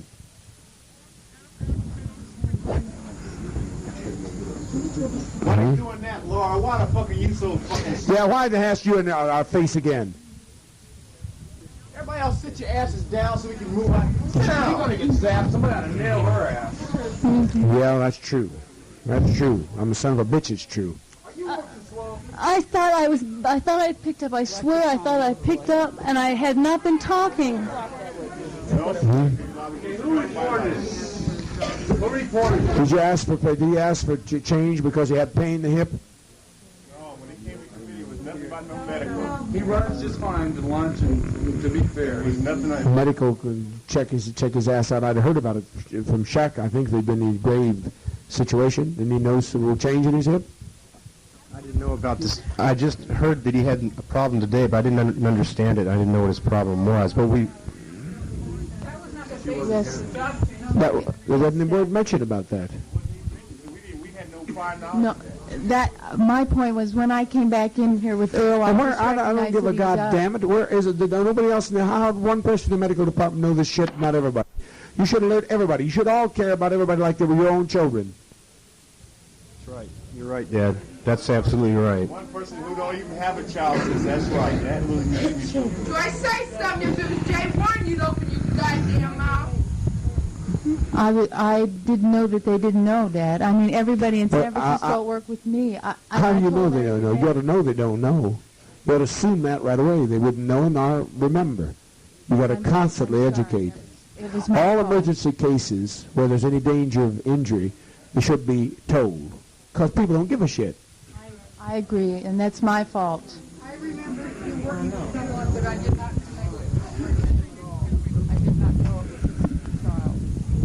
We're all going to have to know one another. They're all our children. Despite the hell we may thump on each other, we're going to fight for each other. That's right. Thank you, Dad. Peace. It can't be predictable. One thing I can't be is predictable. I don't dare. Mercy's just been running over hog wild. Woman tells our security, everything else. I can't be predictable. I'm merciful, I'm gentle by nature, but I can't be predictable. And I won't be. So don't count on it. Could I say that I think it's fairly important that if we have people here with medical problems that this job committee should know about, that the medical team should get that information to the job committee? They got to get it to them now. Absolutely now. We'll have an emergency meeting about that tomorrow. Let us know of any defects or problems that could be aggravated by anything else. Just like Mary Cheddar, I saw her fight with two men. It's a big job because she has joint problems. You men have to know that. You got to know these seniors who are doing this thing and these middle-aged ladies that are doing this remarkable fighting. You've got to know this. All security got to know every medical problem they have when you grab them. And how you defend with them. Now, Laura, will you tell who is it complained against this woman? I am that today, and all the time we was in the bush, we was working with 3 different crews. And Laura, she's still trying to supervise, and she, like I be telling them one thing to do, she'd jump in and start talking. And today we was covering the peanuts, and I doubled back on her 2 or 3 times. Danny was out there; he can tell you the same thing. Is I that kept true? telling her. It's true? And I found him to testify wrongly. Now what do you have to say, sister? I always testify, and I find certain people who tell the truth pretty accurately. This sister's new to me, so I'll test it. What do you got to say now? I was mistaken. I must not have been looking as fast. I'm sure her report is accurate. Still supervising. And if you will, and you say, look, goddammit, I will trust you people. It's going to be hard because I haven't done it in the past, but I will trust, I will be straight, I will request help, and I'll be honest about my hostilities, and I'll deal with my hostilities in safe situations and responsible ways. And we say, fine, hey, we got no damn trouble with you now at all. But I'm concerned about your hostility level because I think you're still hostile as hell. And as long as you're hostile as hell and haven't come to grips with this and found a better way to channel it, I don't think you're safe outside that box. Well, I'm sorry. I have seen hostility, a whole hell of a lot of hostility, and you have masked it quite well. I mean, you mask it. You cover it up. You try to come off as a passive, quiet, almost meek child. But, sister, it's there. A lot of it. And I'm not deceived by it. In fact, the only way I'm going to be convinced at all that this thing is dealt with is that you can come out with it and deal with it, discuss it, describe it, show what triggers it off, and come up with some responsible alternatives to the way of handling it. Because I wouldn't consider this therapy at all successful unless we're able to do that.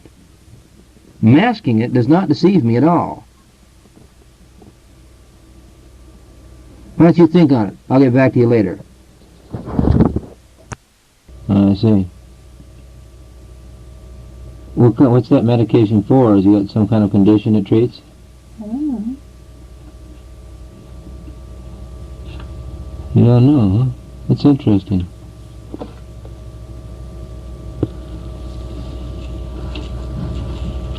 You seem to, judging from the tone of your voice, though, you seem to be fairly mellow right now.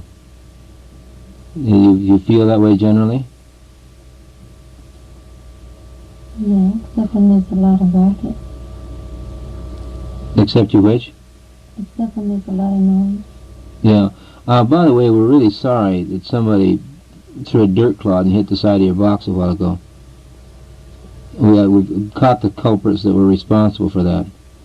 I find that really very unexcusable. And I'm sorry it happened. I think it's really unfair and unthoughtful for kids to do that.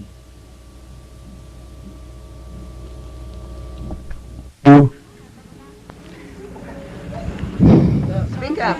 Why are you giving them trouble? I must be losing track of it. I thought I was doing better. I tried to hold my tongue, but it wasn't good enough.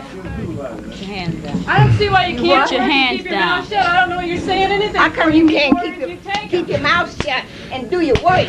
Huh? How come you can't keep your mouth shut and do your work and stay off of it?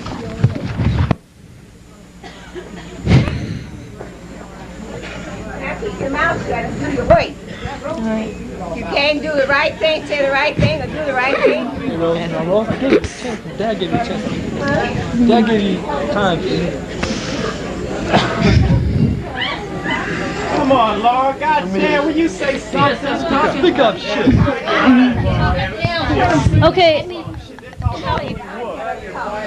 Hurry up. All right, I talk too much. I should be absolutely quiet because I know I try to be too bossy and saying anything at all. I just am bossy. Well, what do you like? You like to get beat on? We don't like to see it. You know, the goddamn middle of the night, midnight. I know. What is it? What is your trip? Do you think it's going to get by? Don't you think somebody's going to report it? No, Dad. Before I knew I was really fucking up, I thought I was doing better, so it just took me by surprise. Tonight, it really took me by surprise. How much better is she doing? Or is she? I don't see how it could take you by surprise, and I've been hollering at you. Dad, number one, Laura, you had no excuse about that bullshit about being late. Let's hear it. Let's hear it. I was out there working at the piggery, and I was on time for socialist class, so you should have been. Number 2, everybody else up there knew what time it was. Okay. I announced it on the PA system. Did you hear it? How'd you get on time? I knew. I don't know how I knew, but when we got in town, everybody knew that class started at 7:15. We got in town at 6:30. And everybody knew that class started at 7:15. I announced it. You announced it since, you announced it. I know I did. And then work happens. I worked out there with you too, and you wasn't working worth the fuck.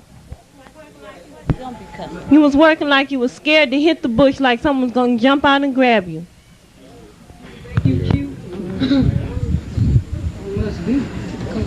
What's your situation? When I was on when Learning Crew was working with Ruthie's crew, Ruthie and I were both supervising. And I noticed too, Laura, you working too slow. Kept your hand on your hip and just like you're afraid to hit the bush, like Tanisha said. And she won't stop talking for nothing. Are you still carrying the first aid pack for your crew? No, I'm not. She won't stop talking for nothing, huh? I have the first aid, but she didn't give it to me till she got off Learning Crew. No, Dad, she won't stop talking, and I have talking to about what? She be talking about when she was in the United States and on cocaine and shit with Jackie Rochelle. Her and Jackie Rochelle was talking about that today. What's this now? What has this got to do with getting our production? I don't know. Jackie could talk about. Usually I work by myself. I mentioned just one time to Jackie that I had been on cocaine when I came back from the station. We were working by each other, and that I'd come off since I came here, and that I was screwed up there. But let me remind you, Laura. When she told you you had to cover up the peanuts, with more dirt, and you had to do it faster.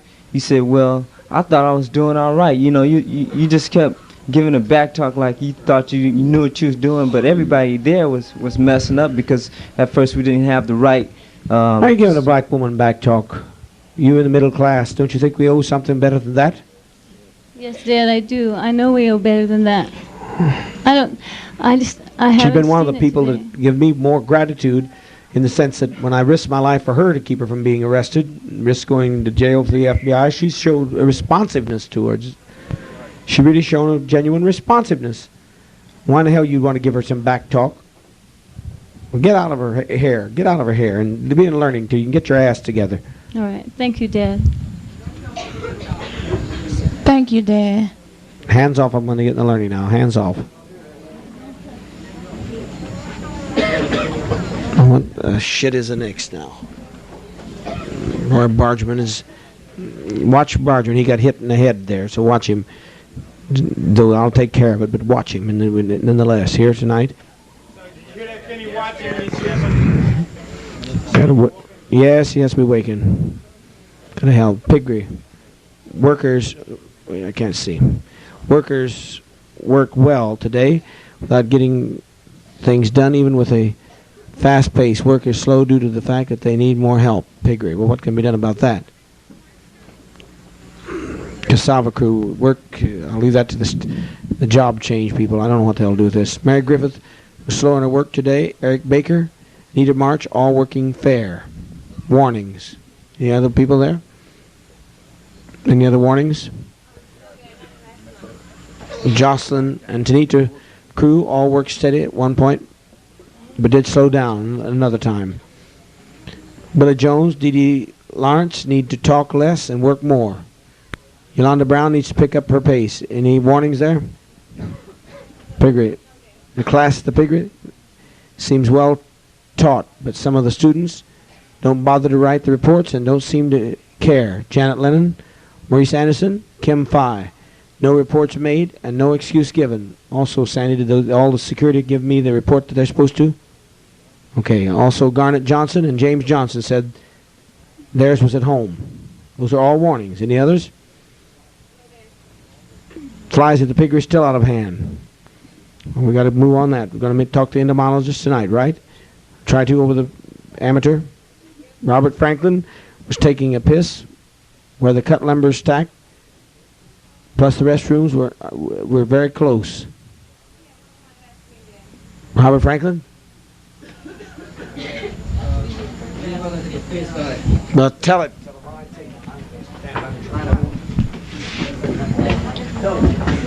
Hurry up, can you Get hurry him. up? This might be my mic.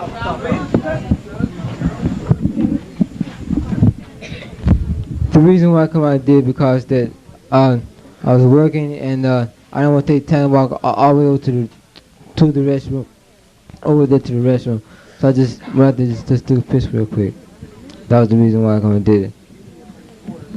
I mean, I felt that walking over there, you know, always to the restroom, just use restroom. Could you have gone someplace else? Yeah, I did. A lumber had piss on it. No, I wouldn't. Okay. Thank you, Dad. Thanks, Johnny. Yeah, I'm not, and I don't know if that's a disposition or not, but that's something you should have thought about while you're pissing. It was.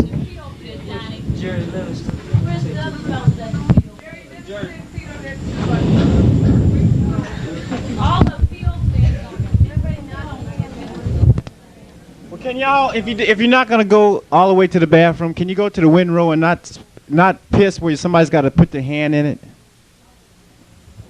I'm gonna tell you what's gonna happen. I've got kidney problems. All mine can walk, but I'm gonna have a container, and I'm gonna be rupturing my bladder. That's what you're doing to me. I'm not gonna be able to piss, and I will not walk away to the toilet and hold this meeting up. It's psychological. I won't do it. So you better have a container here. Has he had second warning? And then he knows where he goes. Of course they're not. So they can get a container and have it here. Have it in the radio room, or I will just go and let the goddamn bladder burst. I'm not going to fuck with this. I've told you over and again, when I piss out, I sure wouldn't piss on nobody's lumber. I do have enough sense to know better than that. You weren't in this. Where'd you piss? On the ground.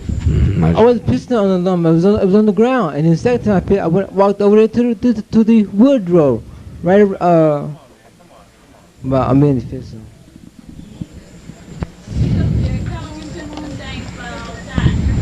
Right. It's just laziness. Instead of walking to the bathroom, I just go out there and piss behind the tents. No more pissing. Get a container for me. No more pissing in the ground. Now I hope it doesn't have a bad effect on your leader. You people all tighten me up. God damn you sons of bitches. God damn you. I sure as hell would be glad to walk to the fucking toilet, but I don't have the time to walk to the goddamn toilet.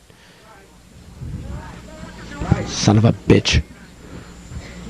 Pour liquid in to keep my urinary system to function. So it's nothing but liquid. But you all got to take... So, okay. Now I got to piss in a pot. And there won't be no pot. So I'll stay in there till the goddamn bladder bursts. There won't be no pot. No, there won't be. Because you sons of bitches, anything I do, you got to do. God damn you. Why don't you work like I do then? Why don't you take the burdens I do then?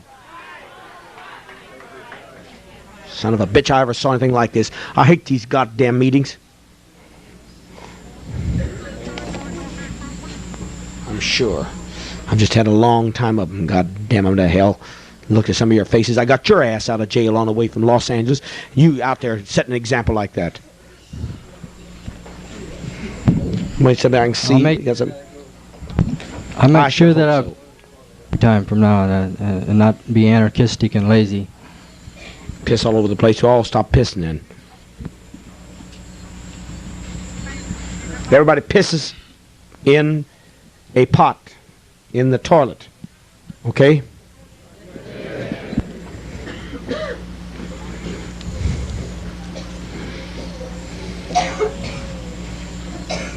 He got his warning? Is it just one warning? That won't do. That's very nice, but it won't do. It makes a film over him. Can't see anything now. Okay. Want to say something to him? Yeah, I'd like to say you piss in the toilet next time, lazy fucker.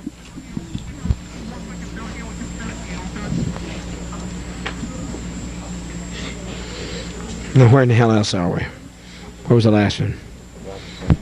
He's already gone, and he's gone to learning. What?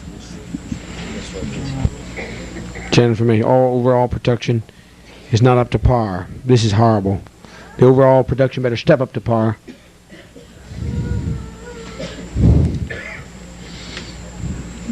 Michaeline Brady's still hostile. 4 days in the isolation chamber. As you know, we had the Walker had to go in there, Barbara Walker, because she tried to bother my son and think he's me and some kind of messed up thing about wanting to fuck, and he can't even go to sleep at night. Stephen can't go to sleep tonight, so she was asked to leave, and then she hit Emmett Griffith in the head with the ball bat. So you all better be warned about her. She struck him in the head with a ball bat. It's a miracle it didn't kill him. You know who I'm talking about? She's in the chamber. I only make mention of it because we'll have to be publicly aware to see what the hell happens when she gets out. My recommendation is that she be kept so she's no capacity. It's my recommendation she not be given. She'll be quiet, and the only reason she's not hostile is she just biding her time to get out, do exactly what she said she'd do, kill Emmett. She said she'd kill Emmett, wasn't it? And Al. Everybody tries to keep her away from Stephen. Well, that's lovely. Well, you keep her away, Doctor.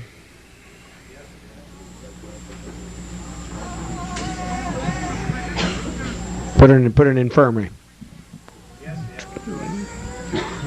I'm not going to let sons of bitchin' crazy people run loose. But she's staying there. Stay in there. Let her stay in there the full time. What are we going to do with this Michaeline Brady? She's hostile as hell, too.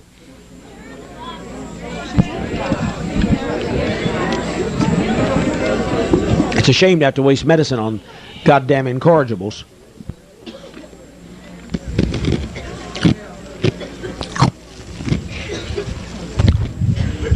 She came up as hostile tonight until I reminded her it could be, that the program was success and it could be a long time, and she changed very quickly. She did throw her food up against the inside of the... I said she was quite hostile tonight, and she took her food and she threw it up on the inside of the walls. And I responded by saying that the program was to be a success and she could be in there a very long time, and she sobered up very quickly. I think she's gentleness again. You're so gentle and calm and moderate in your approach and very fair, and then these goddamn people just walk all over it. I think Michaeline's really hostile because she knows she's going to have to face it this time. There's no getting out of it, and she's not going to manipulate out of it. I think that's why this is the longest hostile pattern she's had since I've known about this. Her mental game doesn't work anymore. Right. And she knows this doesn't work anymore, and she's hostile, and I think this is going to be a breaking point, and we ought to leave her in there for a while until she gets damn nice. Okay, we'll do it. And save us our pills.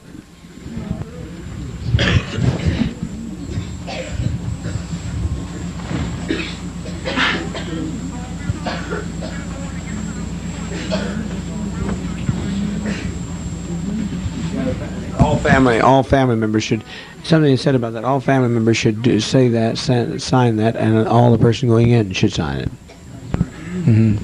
So that's going to be held responsible. Who's going to be responsible to see that's done? Yeah, well, the lawyer can follow it through. Vernetta, will you see it's done? The lawyers, that they all sign a release, accepting their just and due rehabilitation. Well, I think too, we all should do it. If we ever never go in there, I think we all should do it just to show our face. Why not? No, because we can run into the same problem. That's the problem. All right. That's what the hell Stone got us tricked into. It has effect after, but ever don't let none of you analysts are sitting there, don't let a one go by that they don't sign it. It has its purpose. Patsy Dennis, there's a lot of talk here. Who is this? I didn't get this report. A lot of report about her and I guess all over the goddamn place. But that's a problem you take.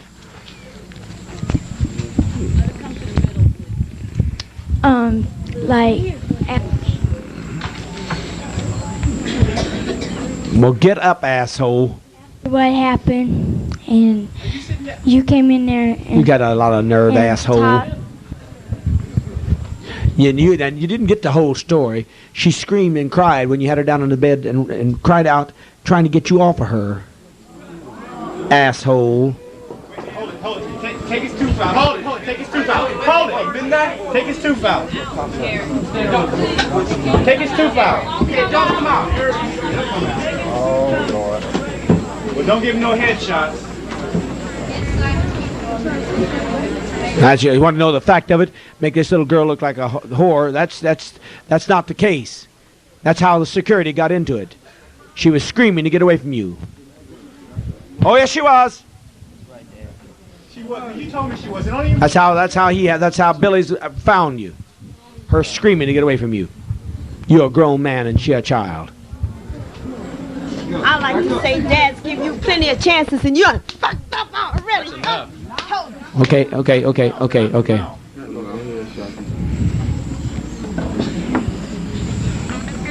I'll give you a chance to go off of learning crew into town. Get your mouth fixed. I did that separate and apart from it. I sent him in there. Trust him, when I took him off of learning, he wasn't even supposed to. He was in some fuck up trouble. Wasn't even supposed to go, and I trust him. Put him out. He come home and a little 12-year-old girl. Prick.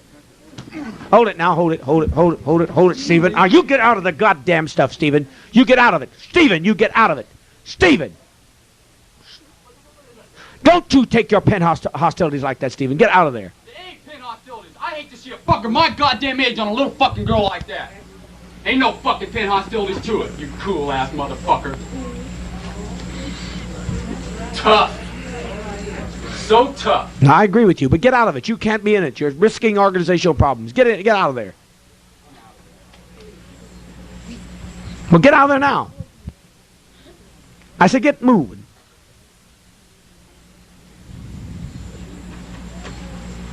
What is it? You want to say something?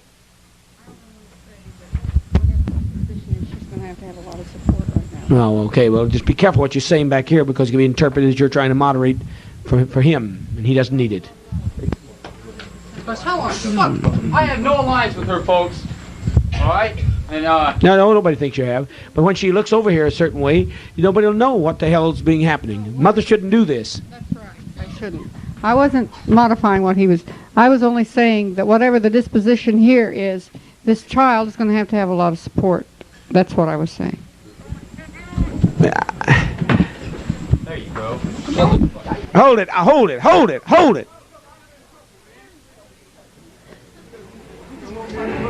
Night, let go! You guys control yourselves. Everybody else knows supposed to be a Everybody else knows supposed to be. You know, technically, you can be hung. You're an adult and she's a child. Technically, you can be hung in this country. A socialist country.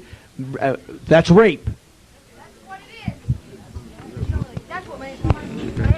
The child. There's no difference. Honey, it's no difference. You'd put your fingers in there. There's no reason. I don't agree with making even an issue like that, Marshall. Publicly, you shouldn't have even brought it up because no need. Anybody can happen to. The best women in here who've never had any problems thereafter because what he told you, he didn't want nothing from you. He didn't want you at all. Then she proved she didn't want you by trying to get away from you. You prick, you wouldn't let her out. It was the same fact that me and Jerry got in the same kind of incident, and that's why his tooth got knocked out. And then Karen, stupid ass, when we was in Georgetown, she was hanging all around him. Shut your ass, just shut up. Shut your ass up. Hold it. You guys, shut up. You got something to say, you carry your ass up there, and everybody else don't belong up there. Sit down. I mean it. Sit down if you don't belong up there. Everybody pushing and shoving and hanging and carrying on. Karen, move up there. Hurry up.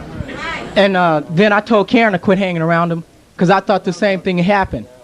And then Karen, she constantly hanged around him. And this past Sunday, she quit, just kind of laid off. But she kept hanging around, and I thought the same thing happened. And when this happened the other night, I was totally shocked, he did this. I mean, that's why, I'm totally pissed at him because me and him got we was in the same predicament with another sister, and, he got his tooth knocked out, and you paid for it, and then he come do this again. I mean, he really ain't thinking, No, he's a hard worker and he does less punky than some other people from L.A., but I don't understand this goddamn miserable ship. There's just nothing so bad as rapists of little children. He's a punk. He asked for easier discipline. That's what he said. Give me easier discipline. And go on to the learning group. Easier. Can't you step out like this? Sebastian, you gotta still do your job. And what you're supposed to do. And what you crying about? I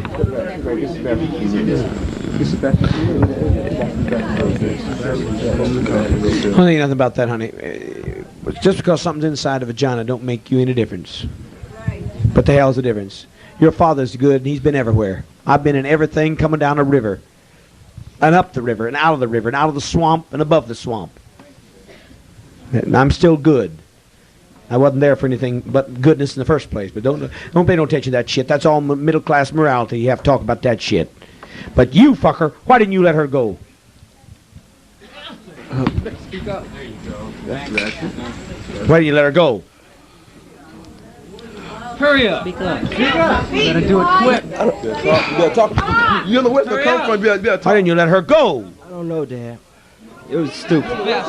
It's just something I wanted to do, and it was stupid. Held a person against their will, a 12-year-old child, screaming that causes the whole community to be alerted.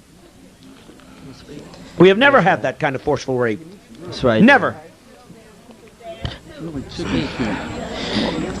Start speaking up. Dad, yes. When I was trying to get loose from him, I told him it was hurt me. I told him to let me go. He just kept on saying, shh, just hold on to me and stuff, and it won't hurt and stuff. And I kept on telling him to let me go, and he wouldn't. And then Bill we know you want to be free. We know. Dad, it's just that I'm carrying on the way I used to. It's just stupid. I'm just Stupid? You're a rapist. You're a child molester. You don't know where you hit me. She loses some fuck with You better keep away from the kid damn back. Stupid ass motherfucker! That's right. Beat your goddamn ass! Don't hit him. Don't hit him. He's a criminal! Hold it. Hey, y'all look. She hit him in the wrong place.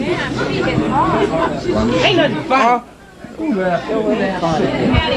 Why didn't you could avoid this shit you'd have confessed last night.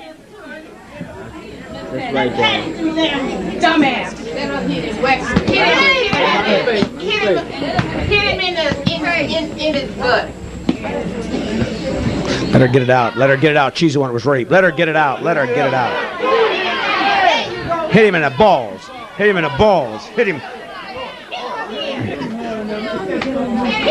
Back off from her. Back off from him. No, I don't mean her. Everybody get away. Let her loose. So people can see. Everybody down. Let her get out. Some people can see. There have been others raped out there. Get down, you fuckers. Get down. You don't own it. Hit his fucking ass. Kick him. Yeah, it hurts. Let me help him. It don't hurt. Let me help him. It'll be all over in a few. Can I hit him? Yeah, get him again. Hold on to your precious balls that you put into little babies.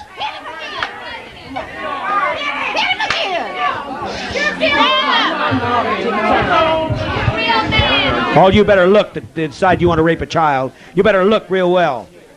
We'll gladly stand up to face anybody about this. And Guyana will back us up in it. Hit him again.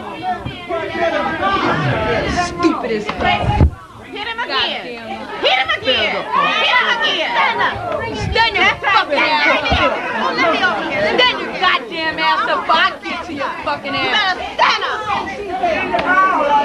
I'm hit him again. Fall off your ass. Young man, think about her. We're doing you a curative process now. You think about how you held her down. Think what you were doing, what you were screaming. Hit him again, and you think about it. Think about her. Think about her having her poor little body under yours, a little child. Think about it. Think about it. Charles Gary said that was wonderful. Even a psychiatrist said our technique was excellent on a man when we did that before.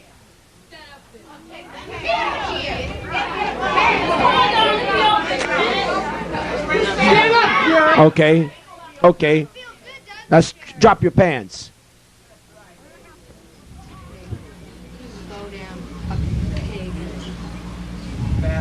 Drop your pants. Now turn around. I don't want to see it. That thing you throwed in her. A child?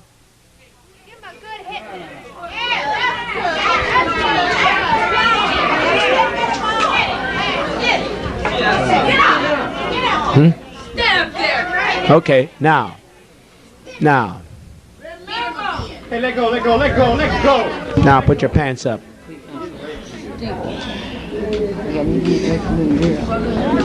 That's why it's so swollen too. And big. Now you got a big one.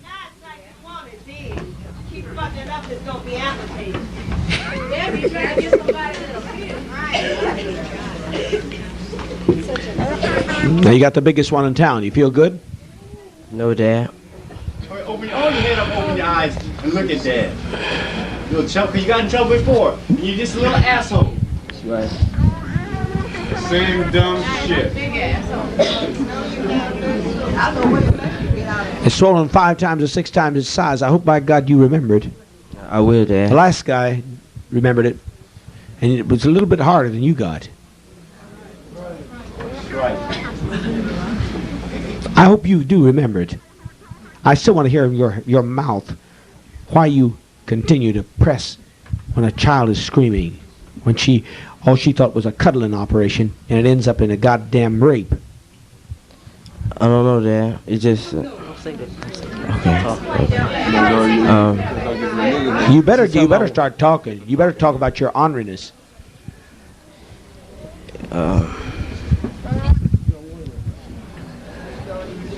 It's. You said somebody was fucking you in your butt. Yeah. You don't know how it feels. And you tore her. You know, you hurt her, right? She's telling you it hurts. Why did you... Hurt it. She didn't even know what she was getting into. She didn't even know what was taking place. And gets screams and drags out security. That's how much of a scream it was, like somebody being killed. Did you think it was pleasure? To screaming and ask you to quit? Quit, quit. You've been looking at Hollywood movies? Yes, Dad. You think she liked it, right? Sure he did. Yeah. He thought she liked it, her screaming and crying and wanting to get out from under it and saying it hurts. Did you enjoy hearing her? You beast. You must have enjoyed hearing her scream, didn't you? You must have enjoyed that. Yes. Yes. What you gotta say, Jerry? Because you were a smart ass when you want to get your mouth fixed. Every time I walk by, you get something smart ass to say about your mouth. So let's hear you talk now.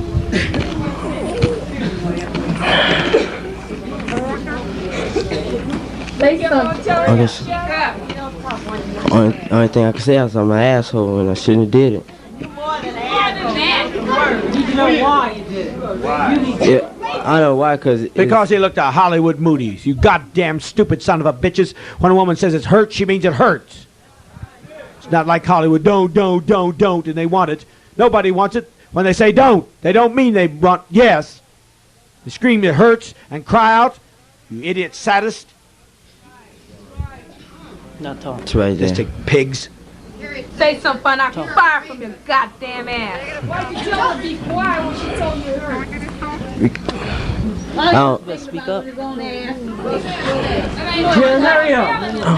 You better start speaking, Jerry. Talking, speak. Why'd you tell her to be quiet? Why could she be quiet when she was in pain? You didn't stop until I could feel you in there. Your balls can be as big as the broadside of an elephant's. Now we've made penises bigger than elephants. Yeah, you have nothing yet. You'll have a big dick, but you won't envy it. Not for a long time.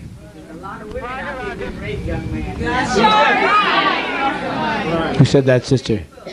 Yes. Yes, yes. A lot of women out here been raped, young man. The point is, you are not an asshole. You're a rapist. You are a criminal that could be facing a gallows in a few weeks.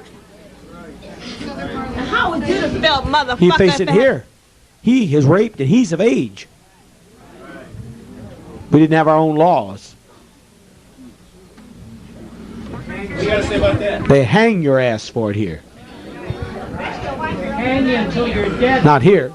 Not here. It wouldn't be a special white girl here. This country don't have no race. They hang you. Black, white. It's a law. I'm not kidding his ass. He is a rapist and he's an adult. Well, they hang them. They hang them. Hang you until you're dead. Put the goddamn rope around your neck. If it wasn't for this community, you'd be convicted as sure as hell. You got nothing but a whole hundreds of witnesses. So that means if you think about leaving, you ain't going nowhere. No, I better not. You better not give us no shit trouble. Because statute of limitations will be a long while. They can try you that for several years. On rape? No. No limit. No limits on it. No limits. In other words, anytime he wants to act up, somebody can report him. And he could be hung. Dad, last night when you came in and you talked to us and stuff, you told him that and stuff, and if it wasn't for you, Tim and them would have kicked his ass then. Yes, they did. They'd done more than kick his ass. I talked to you gently and sweet, but you didn't confess your raping. Prick. You made it look like she was the wanting partner. Even if she had been a Shut up! Shut up! Shut up, woman! Shut up! Shut up! You shut your goddamn mouth! Don't you dare plant that she wanted it. She didn't want it. You'll have nothing but witnesses. Even if she wanted to. What you talking about? No 12-year-old child knows what they want. In the first place, no 12-year-old child wants it, and she made it damn clear she didn't want it. She screamed. Why don't you people shut up and quit trying to help me?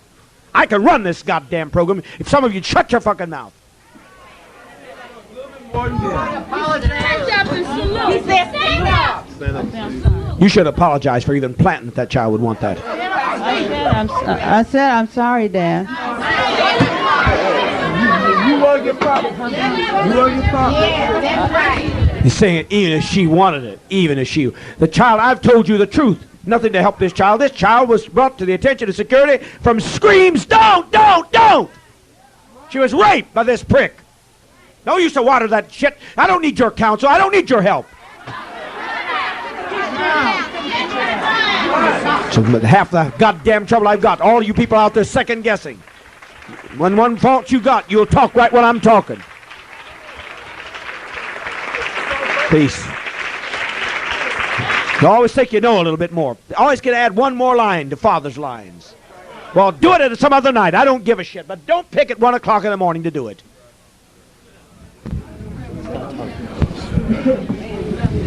Goddamn shit. How would you have liked it if it had been one of your sisters? How would you have felt then, punk? Answer that. Let him answer it. No. Why don't you talk? Well, I guess he needs a little more. Talk. Talk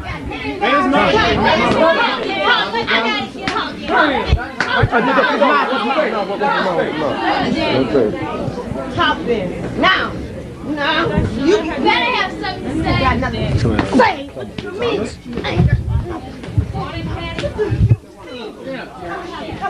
say, huh? Any minute. Okay, enough. She's stronger than an ox.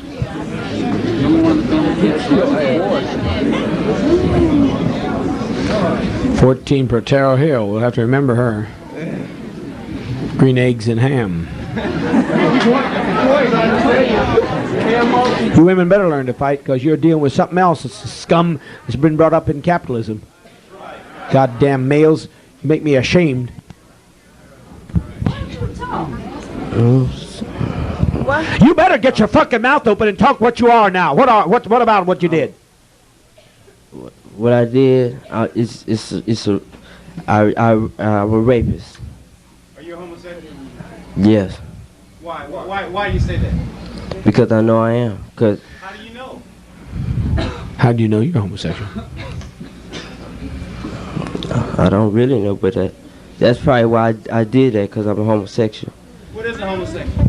it's a male that like other males and try to hide it. Some of them I try to hide it. Do you think that wouldn't it be much nicer to be an open homosexual than bother little children? Yes, Dad. No homosexuals who practice homosexuality are never known for this kind of shit. It's always somebody trying to cover and act like the big, tough man. That's right. It's never Dad. the homosexuals that molest children. It's the so-called heterosexuals.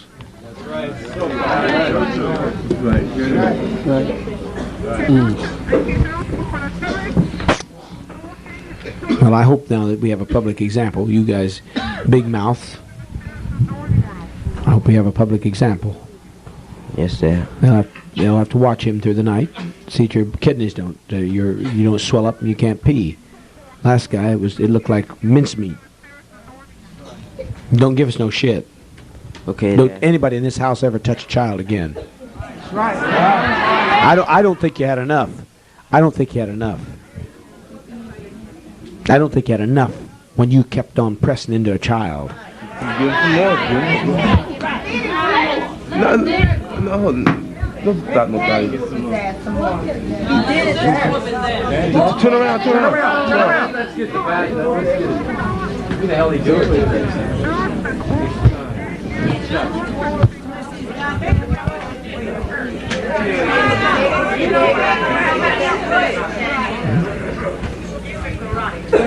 Okay, doctor, take him away.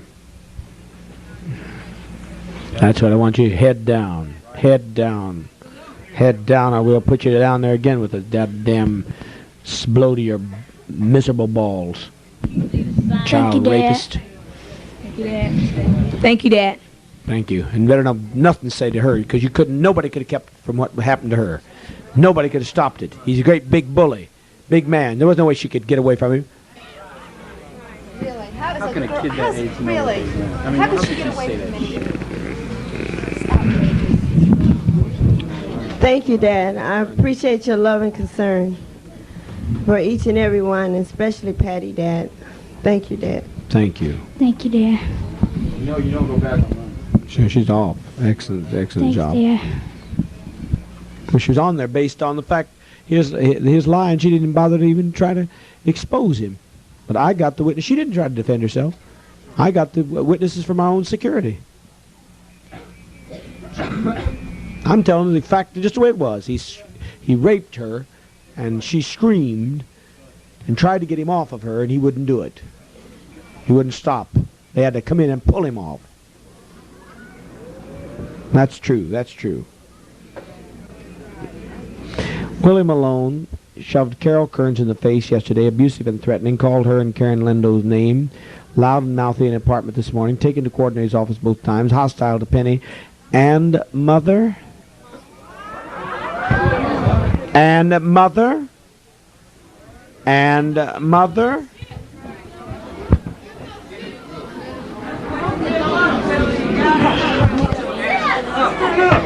Stand up!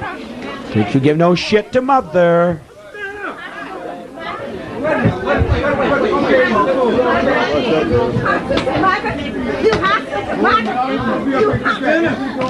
Got your nerve. I'm so fucking tough yesterday. Okay. Get her away. Get her away. Bag him off. Bag him off. Bag him off. Yes, son. Dad, yesterday we was in the pavilion sitting over here. The only people to sign these proper forms starting now. He was saying yesterday that he can control all the children better than these bitches around here.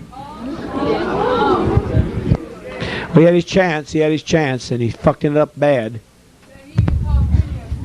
Fat bitch in the dining area over there. Called her a black bitch. A fat bitch. Fat bitch. I also heard that he was talking to someone else. To Vincent. Vincent said he couldn't win with 800 people. And you said... Willie replied that the way to do it is take one person at a time.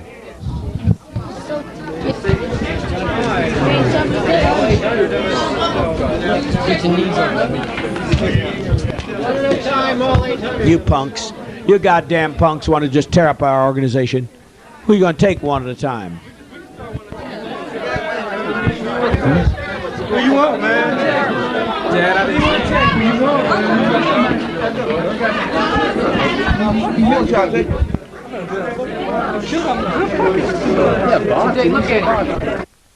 About George Jackson, that when they isolate him, that only way Don't he you survived. dirty the name of George Jackson. Yeah. Don't you dirty the name of George Jackson. If George Jackson had had this movement, he'd be alive. Don't you dirty his name. You're not worthy of his goddamn name. Don't you speak his name, you prick. Don't you mention it, because this organization would have saved George Jackson. It's pricks like you that sold him down the river that caused him to be dead. You're not a George Jackson. You're a punk.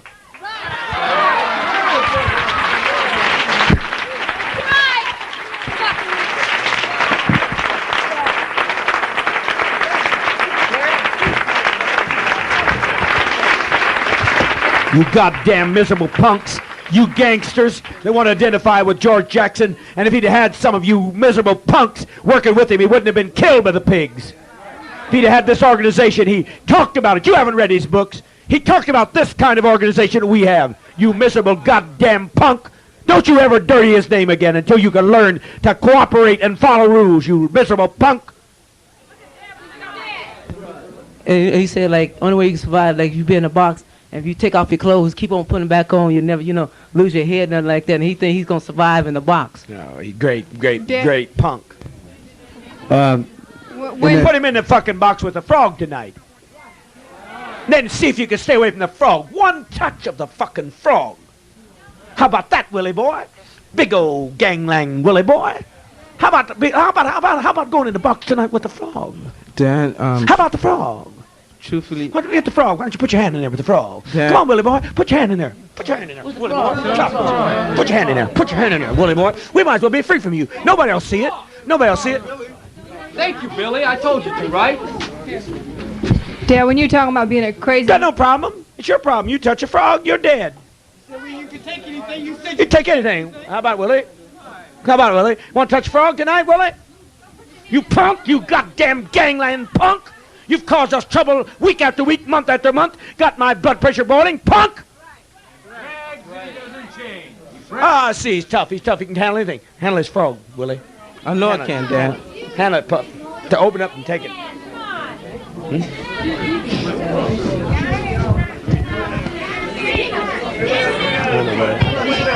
When Dad was talking about being a crazy nigger, that the only way you can win is to be a crazy nigger, Willie started saying, Dad, you were talking about being a crazy nigger, and that's the only way you can win, and Willie started saying, that's right, like the only way he was going to win by being a crazy nigger. You want to die, do you, Willie?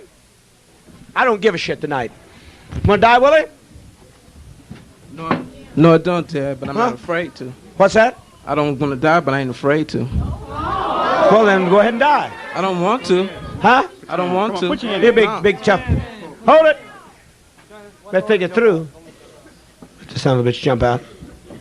Dad, What about it? Dad, like I said, I don't want to. I said that I was just pissed at the time.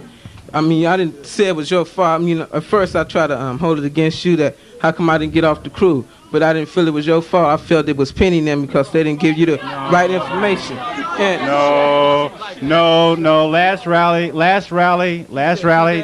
No, it's no 2 days, Willie. It's your whole attitude, and you don't never exhibit a good attitude. You're not afraid to die. You're not afraid to die, and you're not standing for anything. I'd be ashamed to die if I were you. Defying an organization for socialism, I'd be ashamed to die. Dad, quit talking. What reason we got to think you won't change? I don't think you'll change where you're going. Dad, if it was some other way, I feel that everybody's up here, hitting. I'd rather let some senior that has some pain, not Sebastian and the rest of these guys.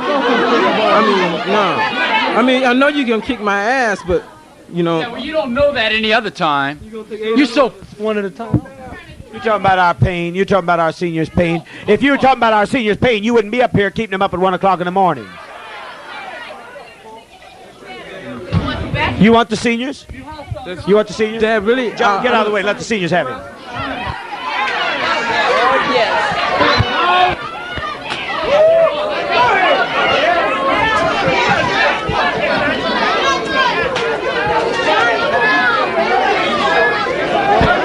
Come on, Willie. So tough now. All right. All right.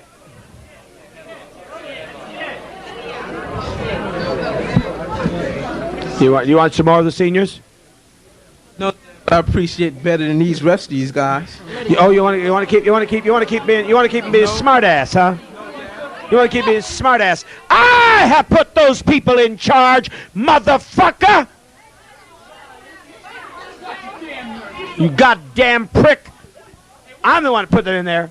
Fucking punk. We ain't fucking up all the time like you, so don't you come across like we ain't shit, you goddamn son of a bitch. Back up here. Back up here now, George. Back up here, George. I mean, Stephen. Back up here.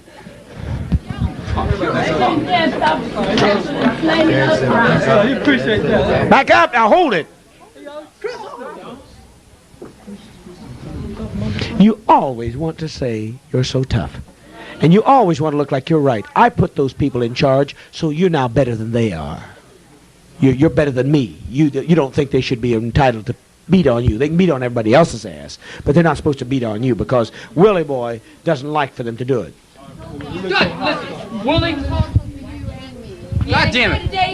What I don't fucking understand, instead of you competing with us, instead of getting on our fucking side, right? You're tough, right? So why don't you get on our goddamn side and help us fight? Huh? You're Punks so like you killed George Jackson. Don't you think you ought to make up for it? Yes, Dad. I didn't say I was trying to be like George Jackson. You didn't have to say you don't like him. You quoted him. You quoted him, and you're not worthy of quoting him. Do you want to be like him? That ain't the question. Do you want to be like him? You know, I know what I really want to be like, but I know I ain't gonna never be there. It's like that, so you know. Well, that ain't what you said this morning, fucker. Hey, Dad can kick the shit out of any fucking one of us, and as many at a time as he wants. And you don't see him walking around doing it. So tell me you want to be like him, all right? He's lying. This morning I asked him the very same goddamn question, and he said he wanted to be like Che Guevara. Saying a rebel. I mean. And also, when we try to explain to him that he should try to follow Father's example, he said I couldn't do that in 1,000 lifetimes. Look, Willie, I remember well what you said about Father a few months ago. Father bleeds, Father bleeds, Father bleeds. And I remember what you said yesterday morning. You said, Father, you're hostile against Father and against me. Don't, look, all your words of manipulation don't convince me one bit. You're a goddamn liar. And also this morning when Mother was talking to him, it was nothing but just pure hostility on his face. He had nothing but a glare in his eyes.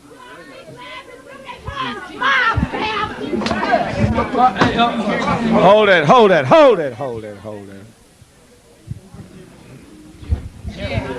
No good. You want After they've checked you. He asked for to see you. Y'all back up a minute. Y'all back up a minute. Damn, back up. Y'all back up. What?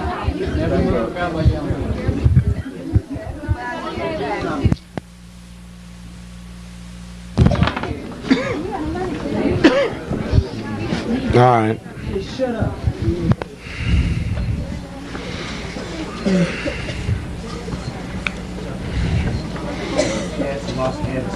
Killed by the fucking gang. That's what we should have done. Yeah, he was tough.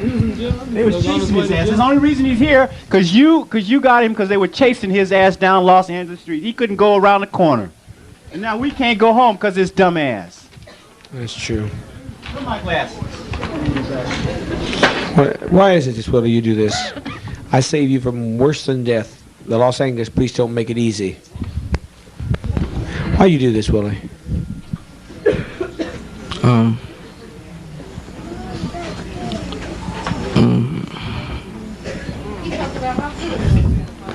I mean, tough.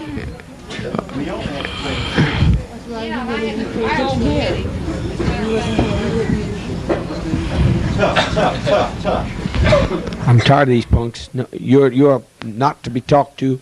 You're not to talk. You're on absolute strict silence. Your toughness is not doing anything but causing us difficulty. It's not helping the George Jacksons. This kind of independent toughness has killed them since the world began. By using your toughness against the organization. But you can't defeat the organization. That's right. That's right. You don't want to die? If you do want to die, why in the hell don't you just take the goddamn frog? No, I'm not. You just said no when they told you to put your hand in it. You said no. Everybody else missed it. I didn't miss it. I didn't miss it. He don't want to die. That give him too much pleasure keeping us where we going, keeping Dad all shook up. We don't want to die. That give him too much fucking satisfaction to stay around here and bug us. That's right. So you're not afraid of dying, huh? No, Dad. Why don't you take the frog then? I'll take it.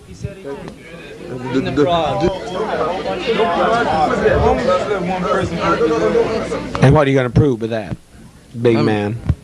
Punk. What are you going to prove by taking a frog and dying tonight? The frog, is he a capitalist? Is the fucking frog a capitalist? No. You silly ass fool. You think that being brave is an end in itself. It means not shit worth nothing unless it's connected with socialism. And you haven't got it connected with socialism. It's just Willie Malone against the world. Gangland Willie. So you're going to be tough and take the frog. At least you'll be out of our hair. You want to take the frog? Yeah, I'll take it. I'm sick of it. I said, do you want to take it? Yeah. No, I don't. I don't want to take it, but... Well, you goddamn better quit, because I'm tired of this. Because a frog, you know, if you take the goddamn frog, ain't nothing in the world stops. Anybody in the world can pick up a frog wants to take a fucking frog. That's no problem. We haven't committed any crime at all. Whose side are you on, man? Whose side are you on? Answer Stephen's question. You answer. That shouldn't be hard to answer. I'm on Dad's side. Okay, well, then stay on there. Dad. Why the fuck you fighting with us? That don't make sense. He just doesn't want to learn anything. He doesn't want to work hard. Work the hell out of it. Make it work hard. I don't think the problem is his work. It's not. It's not. His whole value system. He could have made a tremendous socialist.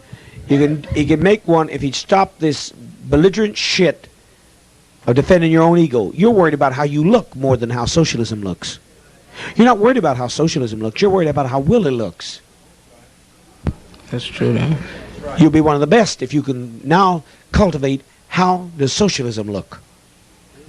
The fuck if you were given a false report? How many false reports have I had on me? They put me in the goddamn television, on the newspaper headlines. People I've healed and got out of jail. Saved their goddamn life, healed them of cancer. And a son of a bitch is, listen to me, Willie.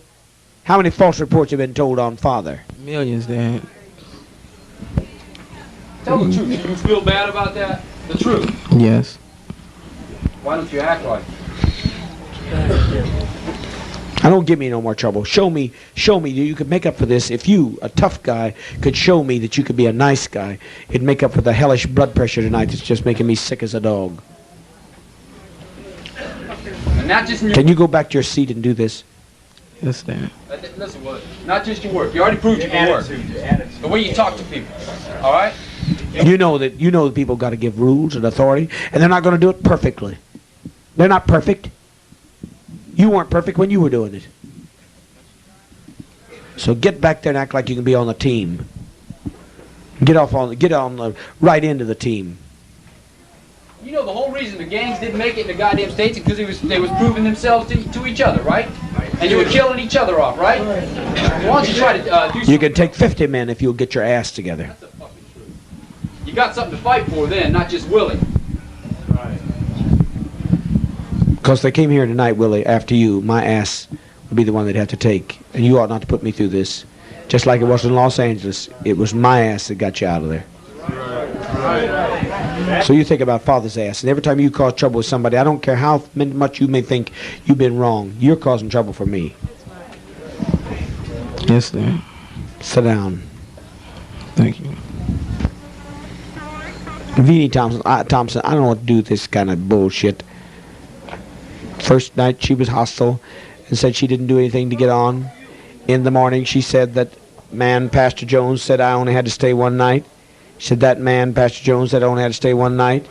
She said that all the people who reported Garnett to council in L.A. were liars, nasty, bad attitude. Talks back continuously, says she has arthritis, aches, and is cold, can't do this or that. Elsie Bell got mad and yelled at her. She called Dad, Pastor Jones, again today, complained throughout the whole day.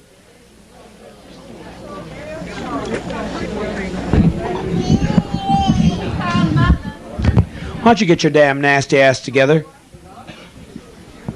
Well, Father, I apologize with you, but not too long ago, and I've tried my best to not to say it. It said Father, and we had a meeting. You said, Beanie, you can say Pastor Jones. You remember the day we was having a meeting here at the church? But no, we had a law that just reversed all that. Nobody called me Pastor Jones. No, you haven't been listening, Beanie. That's a long time back. We said it was everybody said it was Dad or our Father. There was no in-betweens. When the man gonna come? I don't give a shit what was said back there. Since then, we've changed the rules. They changed the rules. That's got nothing to do with all this bullshit behavior. It's hard to say. I am not. You said all the people that reported Garnett were liars. No wonder Garnett has trouble. Nasty attitude. You kept. Oh shit! This. I want to answer this kind of shit, and I know what the answer is. Put him in a bed with a frog. I think this is just bullshit that you pulling. You need to do what you told, and I told you last night to do what you told, and keep your mouth shut. You're not gonna get off the crew. So I think she should be sent to the box. Cause she. Okay. Are you gonna get your ass together and get this shit? Now you gotta stay on there till you do. You can't be nasty. You can't be smart ass. You can't say that L.A. counselors lied on Garnett. He isn't saying so. Did they lie on you, Garnett?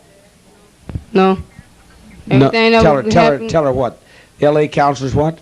L.A. counselors. Every time I went to counsel, it was my own fault. I was the one that was fucking up. No one was blaming anything on me or nothing. So I don't know where you got that shit from.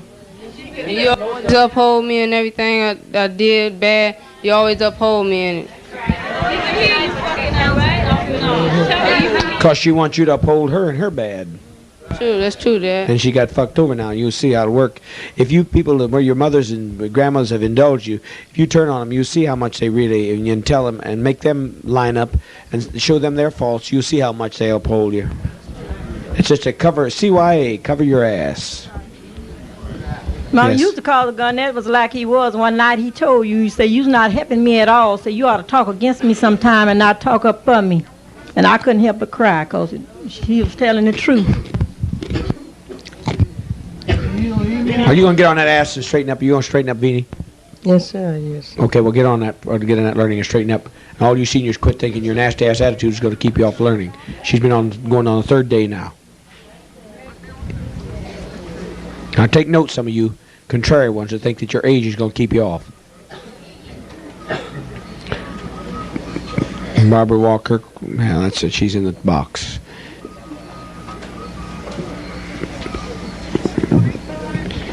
Jared Baker reported Vincent for trying to get Penny back on learning. What's that? What you talking about?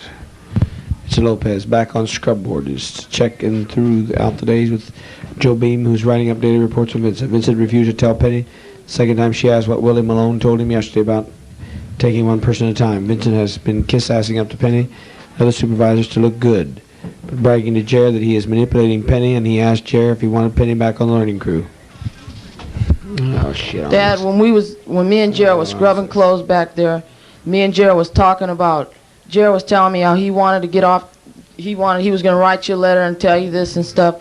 He said, and we was both talking negative about Penny, and so like I was doing real good with Penny and everything, and you know, when every little thing someone did, she'd try to get me to write them up, and you know, now that I'm messing up, she's getting Jerry. You know, it's just the thing that doing, she's real paranoid and everything. Okay, tell me this, my young man. Also reported that when he was very sick, Tom Partek, who's changing his name to Tom Smith, who doesn't want to go back to the States now, never wants to go back, he said.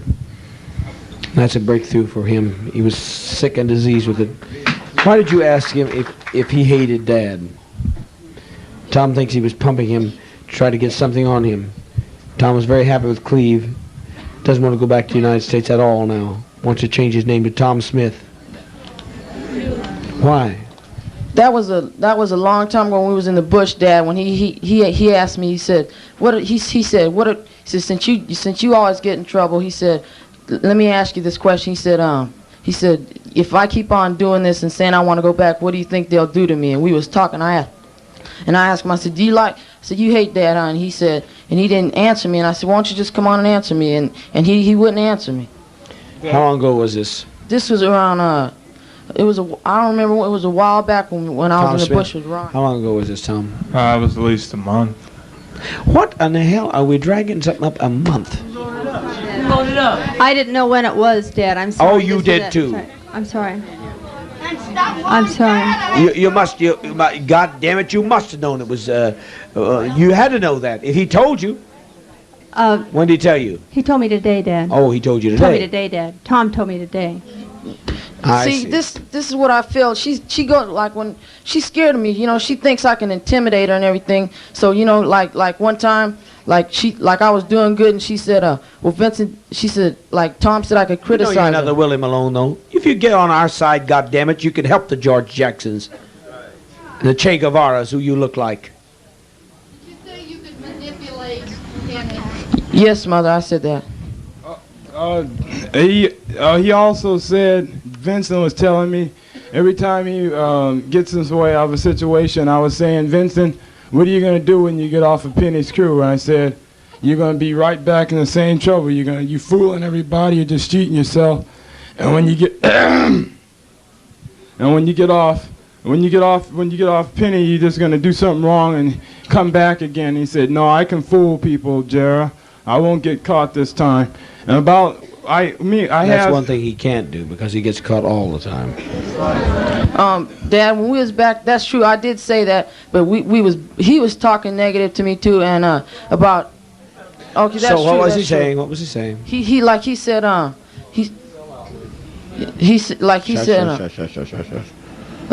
we was just both wrong. We shouldn't have been talking negative. What was he saying? Now, don't talk about sellout. It's not sellout, and you're shutting up because you're looking at your elder brother.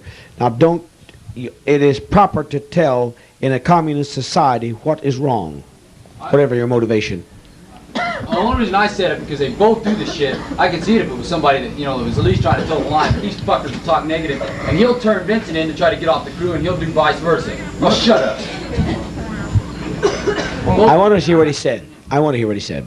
Like he said at one time, I said, man, we're going to have to get some extra chicken. He said, yeah, that's true, because, it ain't equal. Like, one time I went up there, I didn't get nothing but a small piece. He said that when they passed out chicken, he said it ain't equal. I said, well, and then, so that was over with. And then he said, he was just talking about, Penny's just using me, because I was writing Jer up. She had me writing Jer up, and he was trying to get me to stop writing them. He said, well, she's just using you and stuff. So, That's not true, Dad. What happened was I wrote you a note. I was asking you could I move out of dorm 1 because I felt. Oh, goddamn! There's such much better things to be doing than this shit. This is outrageous. I can't believe I've been doing this all my goddamn miserable life. I gave up $7.5 million to set in this shit. Called a gangster all over the goddamn country, and I'd been hailed if I'd give in to him.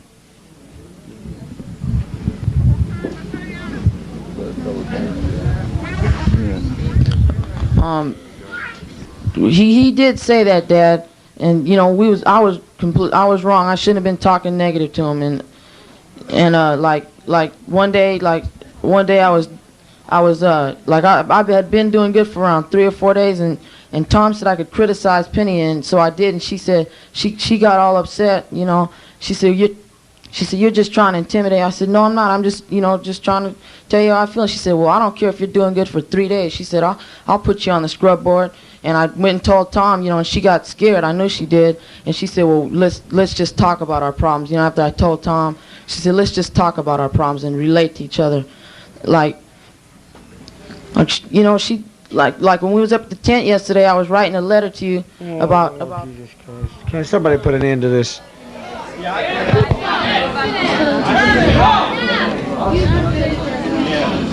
All right. I'm sick of this. I'm sick of it. I'm sick tonight of it. I'm sick of it. I've suffered all night long, and there's no mercy in this place. That's right. That's right. You stay on the crew. I don't care how long you stay on the crew, because I talked to your ass, and you still did the same shit with Jared, talking negative and shit. Penny, maybe you ought to work on your shit, because God, you're bad as these guys half the time. You ask him why he's hostile, he tells you, then you come and talk to me because he told you why he was hostile. You just, God damn, you're like a fucking kid. You're the same manipulating son of a bitch I knew in the first fucking place, and you just cut it out and you stay on the goddamn crew too. It's ended. Excuse me. You sit down. Thank you. Salute me. I'll break your neck.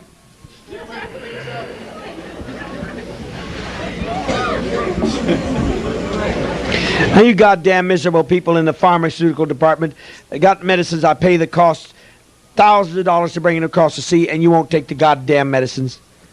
Now you tell me why in the hell you didn't.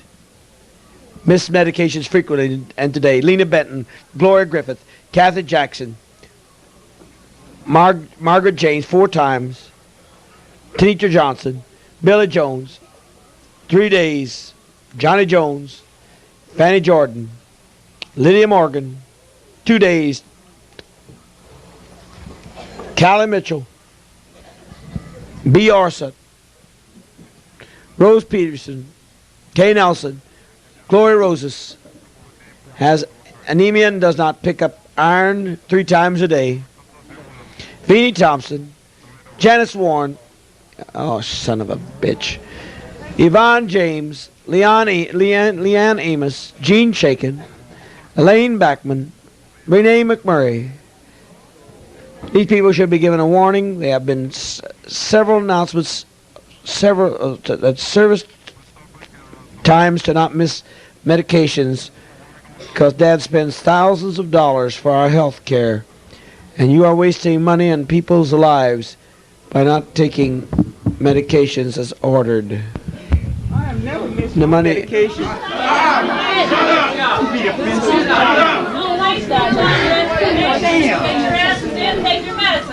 You all get a warning. That's it. I get provided for you, and it costs like hell. Why do you people do this? In my case, is laziness, Dad, and I'll take my medicine from this point out. I'm supposed to miss 5 days. I'm supposed to miss my hormones 5 days, and that's why I've been off for 5 days. You missed your medicine. You missed your medicine. Say, I missed it. I'll start taking my medicine too on time. Excuse me, everybody. Thank you, Dad. Thank you, Dad.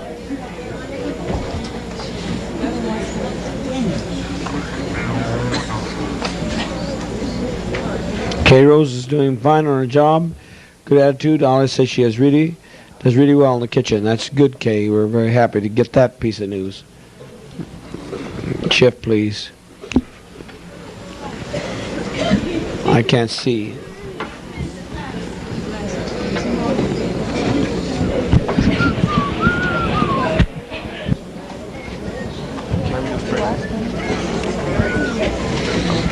I can't see. Can't see. I just can't see, that's all.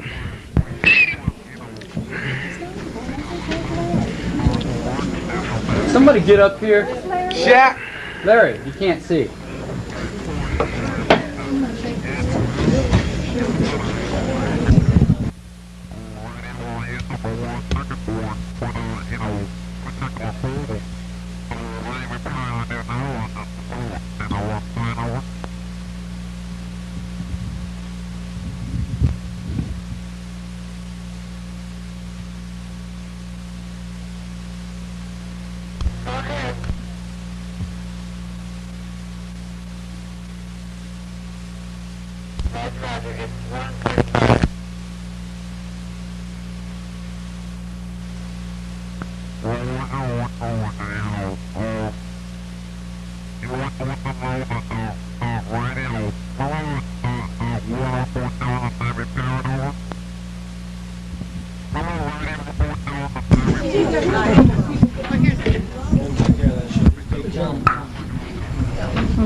This is praises. Amila Tardy on spare time work very hard to plant flowers in front of and back of dorm 3. Is helpful and cooperative on her job in the nursery.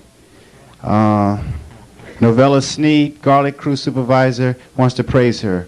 Ethel Bell, garlic crew supervisor, wants to praise her also. L.V. McGinnis, praised for his good work and the janitorial staff. Georgia Cadney, very good worker. Leola Moorhead, very good worker. Mary Walker volunteered to help clean the tables. Irma Winfrey, doing very good job cleaning the tables. Mike Lunn, Ben Barnett, Ernest Jones, praised for the work they did in the aluminum house. Aaron Hendricks, Steve Jones, Al Touche, Clifford Gigg, Emma Griffith, Stan Gigg, Mark Cardell, Mike Lunn, Lou Jones, Johnny Jones, Lou Jones Jr., and Larry Jones. They offloaded, and David George, all help unload the tractor at the aluminum warehouse. April Klingman has made a great improvement in her behavior, has no more fits, and is cooperative at home. Tad Jensen, attitude has improved, is cooperative with supervisors. Randy Cardell has shown great improvement, hardly throws fits anymore, and is cooperative. Dante Carroll used to cry at the drop of a hat, but now he doesn't. Michael Felton, doing well, is cooperative, hardly throws fits anymore. Lisa Winston did not cry today when she got her sores treated. Ronnie Behrman deserves praise. He has shown a lot of sensitivity and warmth towards the children. There are very few men that will become involved with early childhood education. Joanne Johnson, a very good house parent and teacher. Ollie Smith, very good with children, shown a lot of sensitivity to their needs. Willie Graham is a senior member of the preschool staff, and she never lets down. Mary Ford has done wonders with Raymond McKnight since she has become his house mother. Jess Smith earned the most stars for this week in elementary school. Sean Anderson earned the most stars for this week in class. Tyron Cartmel has made the most improvement in attitude and cooperation. Dad says that's amazing. And the last one, Ramondo Hicks, Tracy Part, Stephanie Sweeney, worked very good at the Chicory on Sunday. One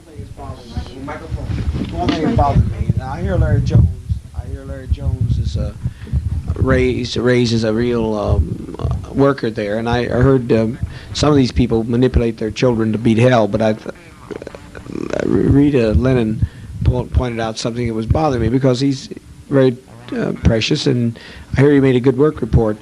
Rita was saying that he's unhappy over his brothers, what's going to happen to them. Larry, do you want to talk about this? Just because this bothers me.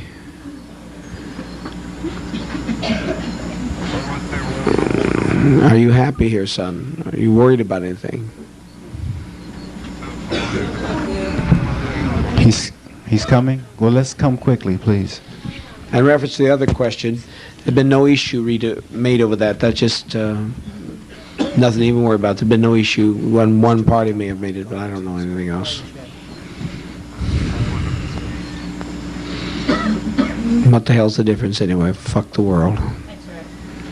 What son is? What is it that you're worrying about? I ain't worried about it anymore after the last. I'm not scolding you, darling. I'm just interested in you, because Stephen likes you and he thinks that you're doing a good job. Seem happy? Yeah. But you don't go to don't you ever watch movies at all, honey? Not really. Don't you like them? No, I just don't like to watch them. But what is it about it you don't like to watch? It's okay. It's okay. I'm just interested. I usually get bored, so I just don't watch them. Well, I agree. I agree with that. I do too. Did you like The Day of the Jackal? Not really. Why not? Uh-huh. Didn't you find that fascinating, him trying to go kill that dictator? Yeah. Did you watch it all the way through, or did you ever know? Did you watch it all the way through? Did you understand it? Not really. Do you do any reading, hon? No. God damn. You think that maybe that's why you get bored then, you don't understand some of the things that was happening. Was that it? I think so. Yeah. Tell me what was the movie about? Day of Jackal. I didn't understand it really. You didn't at all?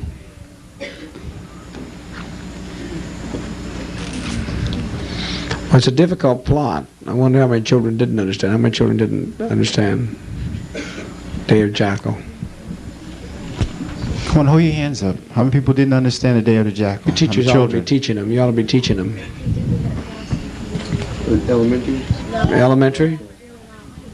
They ought to be taught. They ought to be taught. That's a complicated movie. They ought to be told how to passport, how they forge a passport, and how identities.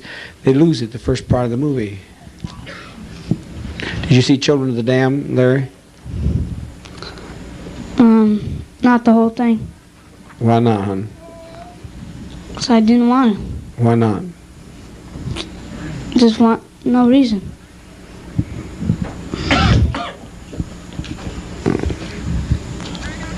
Well, son, I believe you could have understood that. I believe you could if you'd looked at it.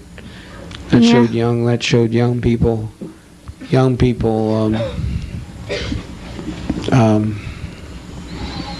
they were way advanced of adults, and they had all this concern for peace and justice. The only mistake they made was to kill themselves. They ought to use their power on the bastards around them. You ought to see that.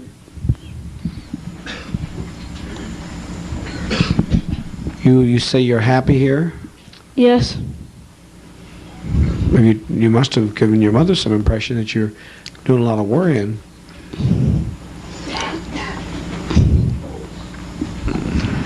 The reason I came up with that, it's been some time since he's asked me, but he asked me if I thought his brothers would be coming, and he has made the statement that he was worried about them getting killed and about the two little children there.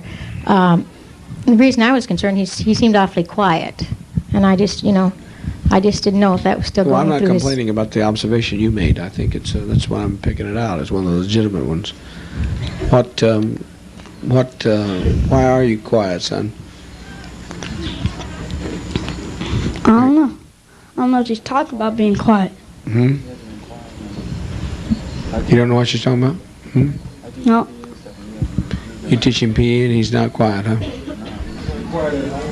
Maybe he's just quiet around me. I don't see him much, but if you ask him something, he just doesn't say much, or he'll come over if I'm working on letters and lay down and go to sleep. And that's just my observation when I'm around him. I haven't been around him that much, but I was just concerned that he was maybe keeping stuff inside or something. I suspect he does to some degree, but if he knows he's doing it, you still prefer you'd prefer to be here, whether they decided to come or not, would you? Yes.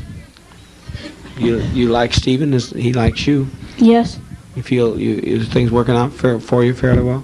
Yeah.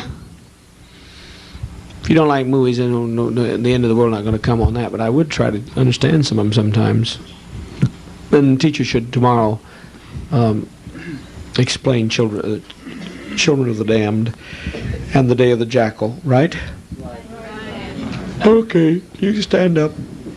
Everybody stand. Come on, quick.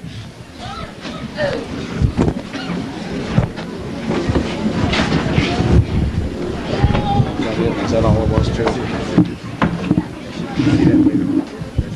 Radio feedback. It's nothing else.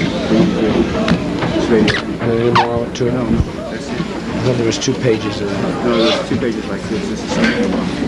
I can't read nothing still. This is. Can't see nothing. These people must be admonished to not shy away from facts. People are ignorant about how to treat someone.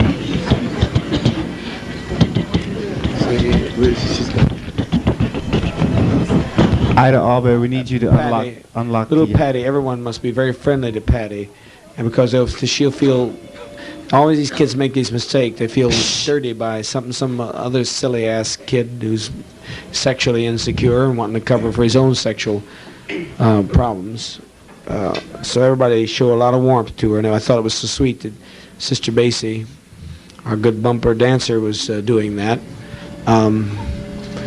You patted her, and I think that was so sweet of you. I was very touched. The black mother of the boy who had offended, and you should feel guilty, son, and change your life. You should change your life and realize how terrible it is You hear what I'm saying? How terrible it is to do a thing like that to a little girl. And you better work on it. You don't act to me like you're moved enough by that.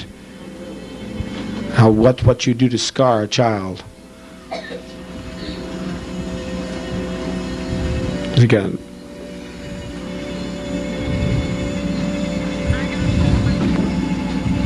I really can't make the observation. What's his face doing?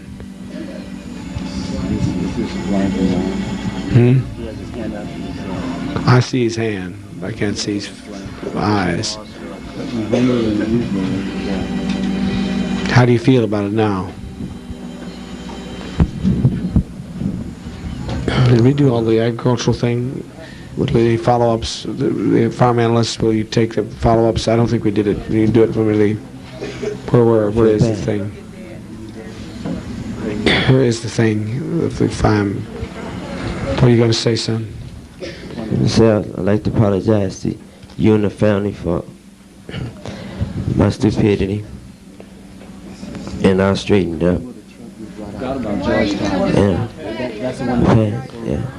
I'm sorry, Patty.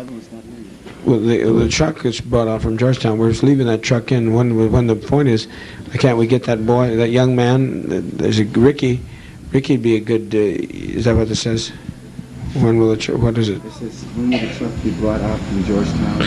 When will the truck be brought out from Georgetown? That truck's not to be brought out from Georgetown. It was supposed to be made money. Why aren't they doing something with him? The dump truck was to be brought to town. The other one was to be brought out, and that's not the dump truck. The dump truck's to be brought here, right? That doesn't make more sense. That doesn't make sense. What's that? The flatbed should be left in Georgetown. The dump truck should be here, right? The dump truck is coming in Georgetown just like all the lorries that's in there. Still got about an 18-inch deep bed. It can be a dump or can haul freight in there, either one. It makes more sense to have a more versatile truck in there because you got a dump here. Why have two dumps here? What you talking about now?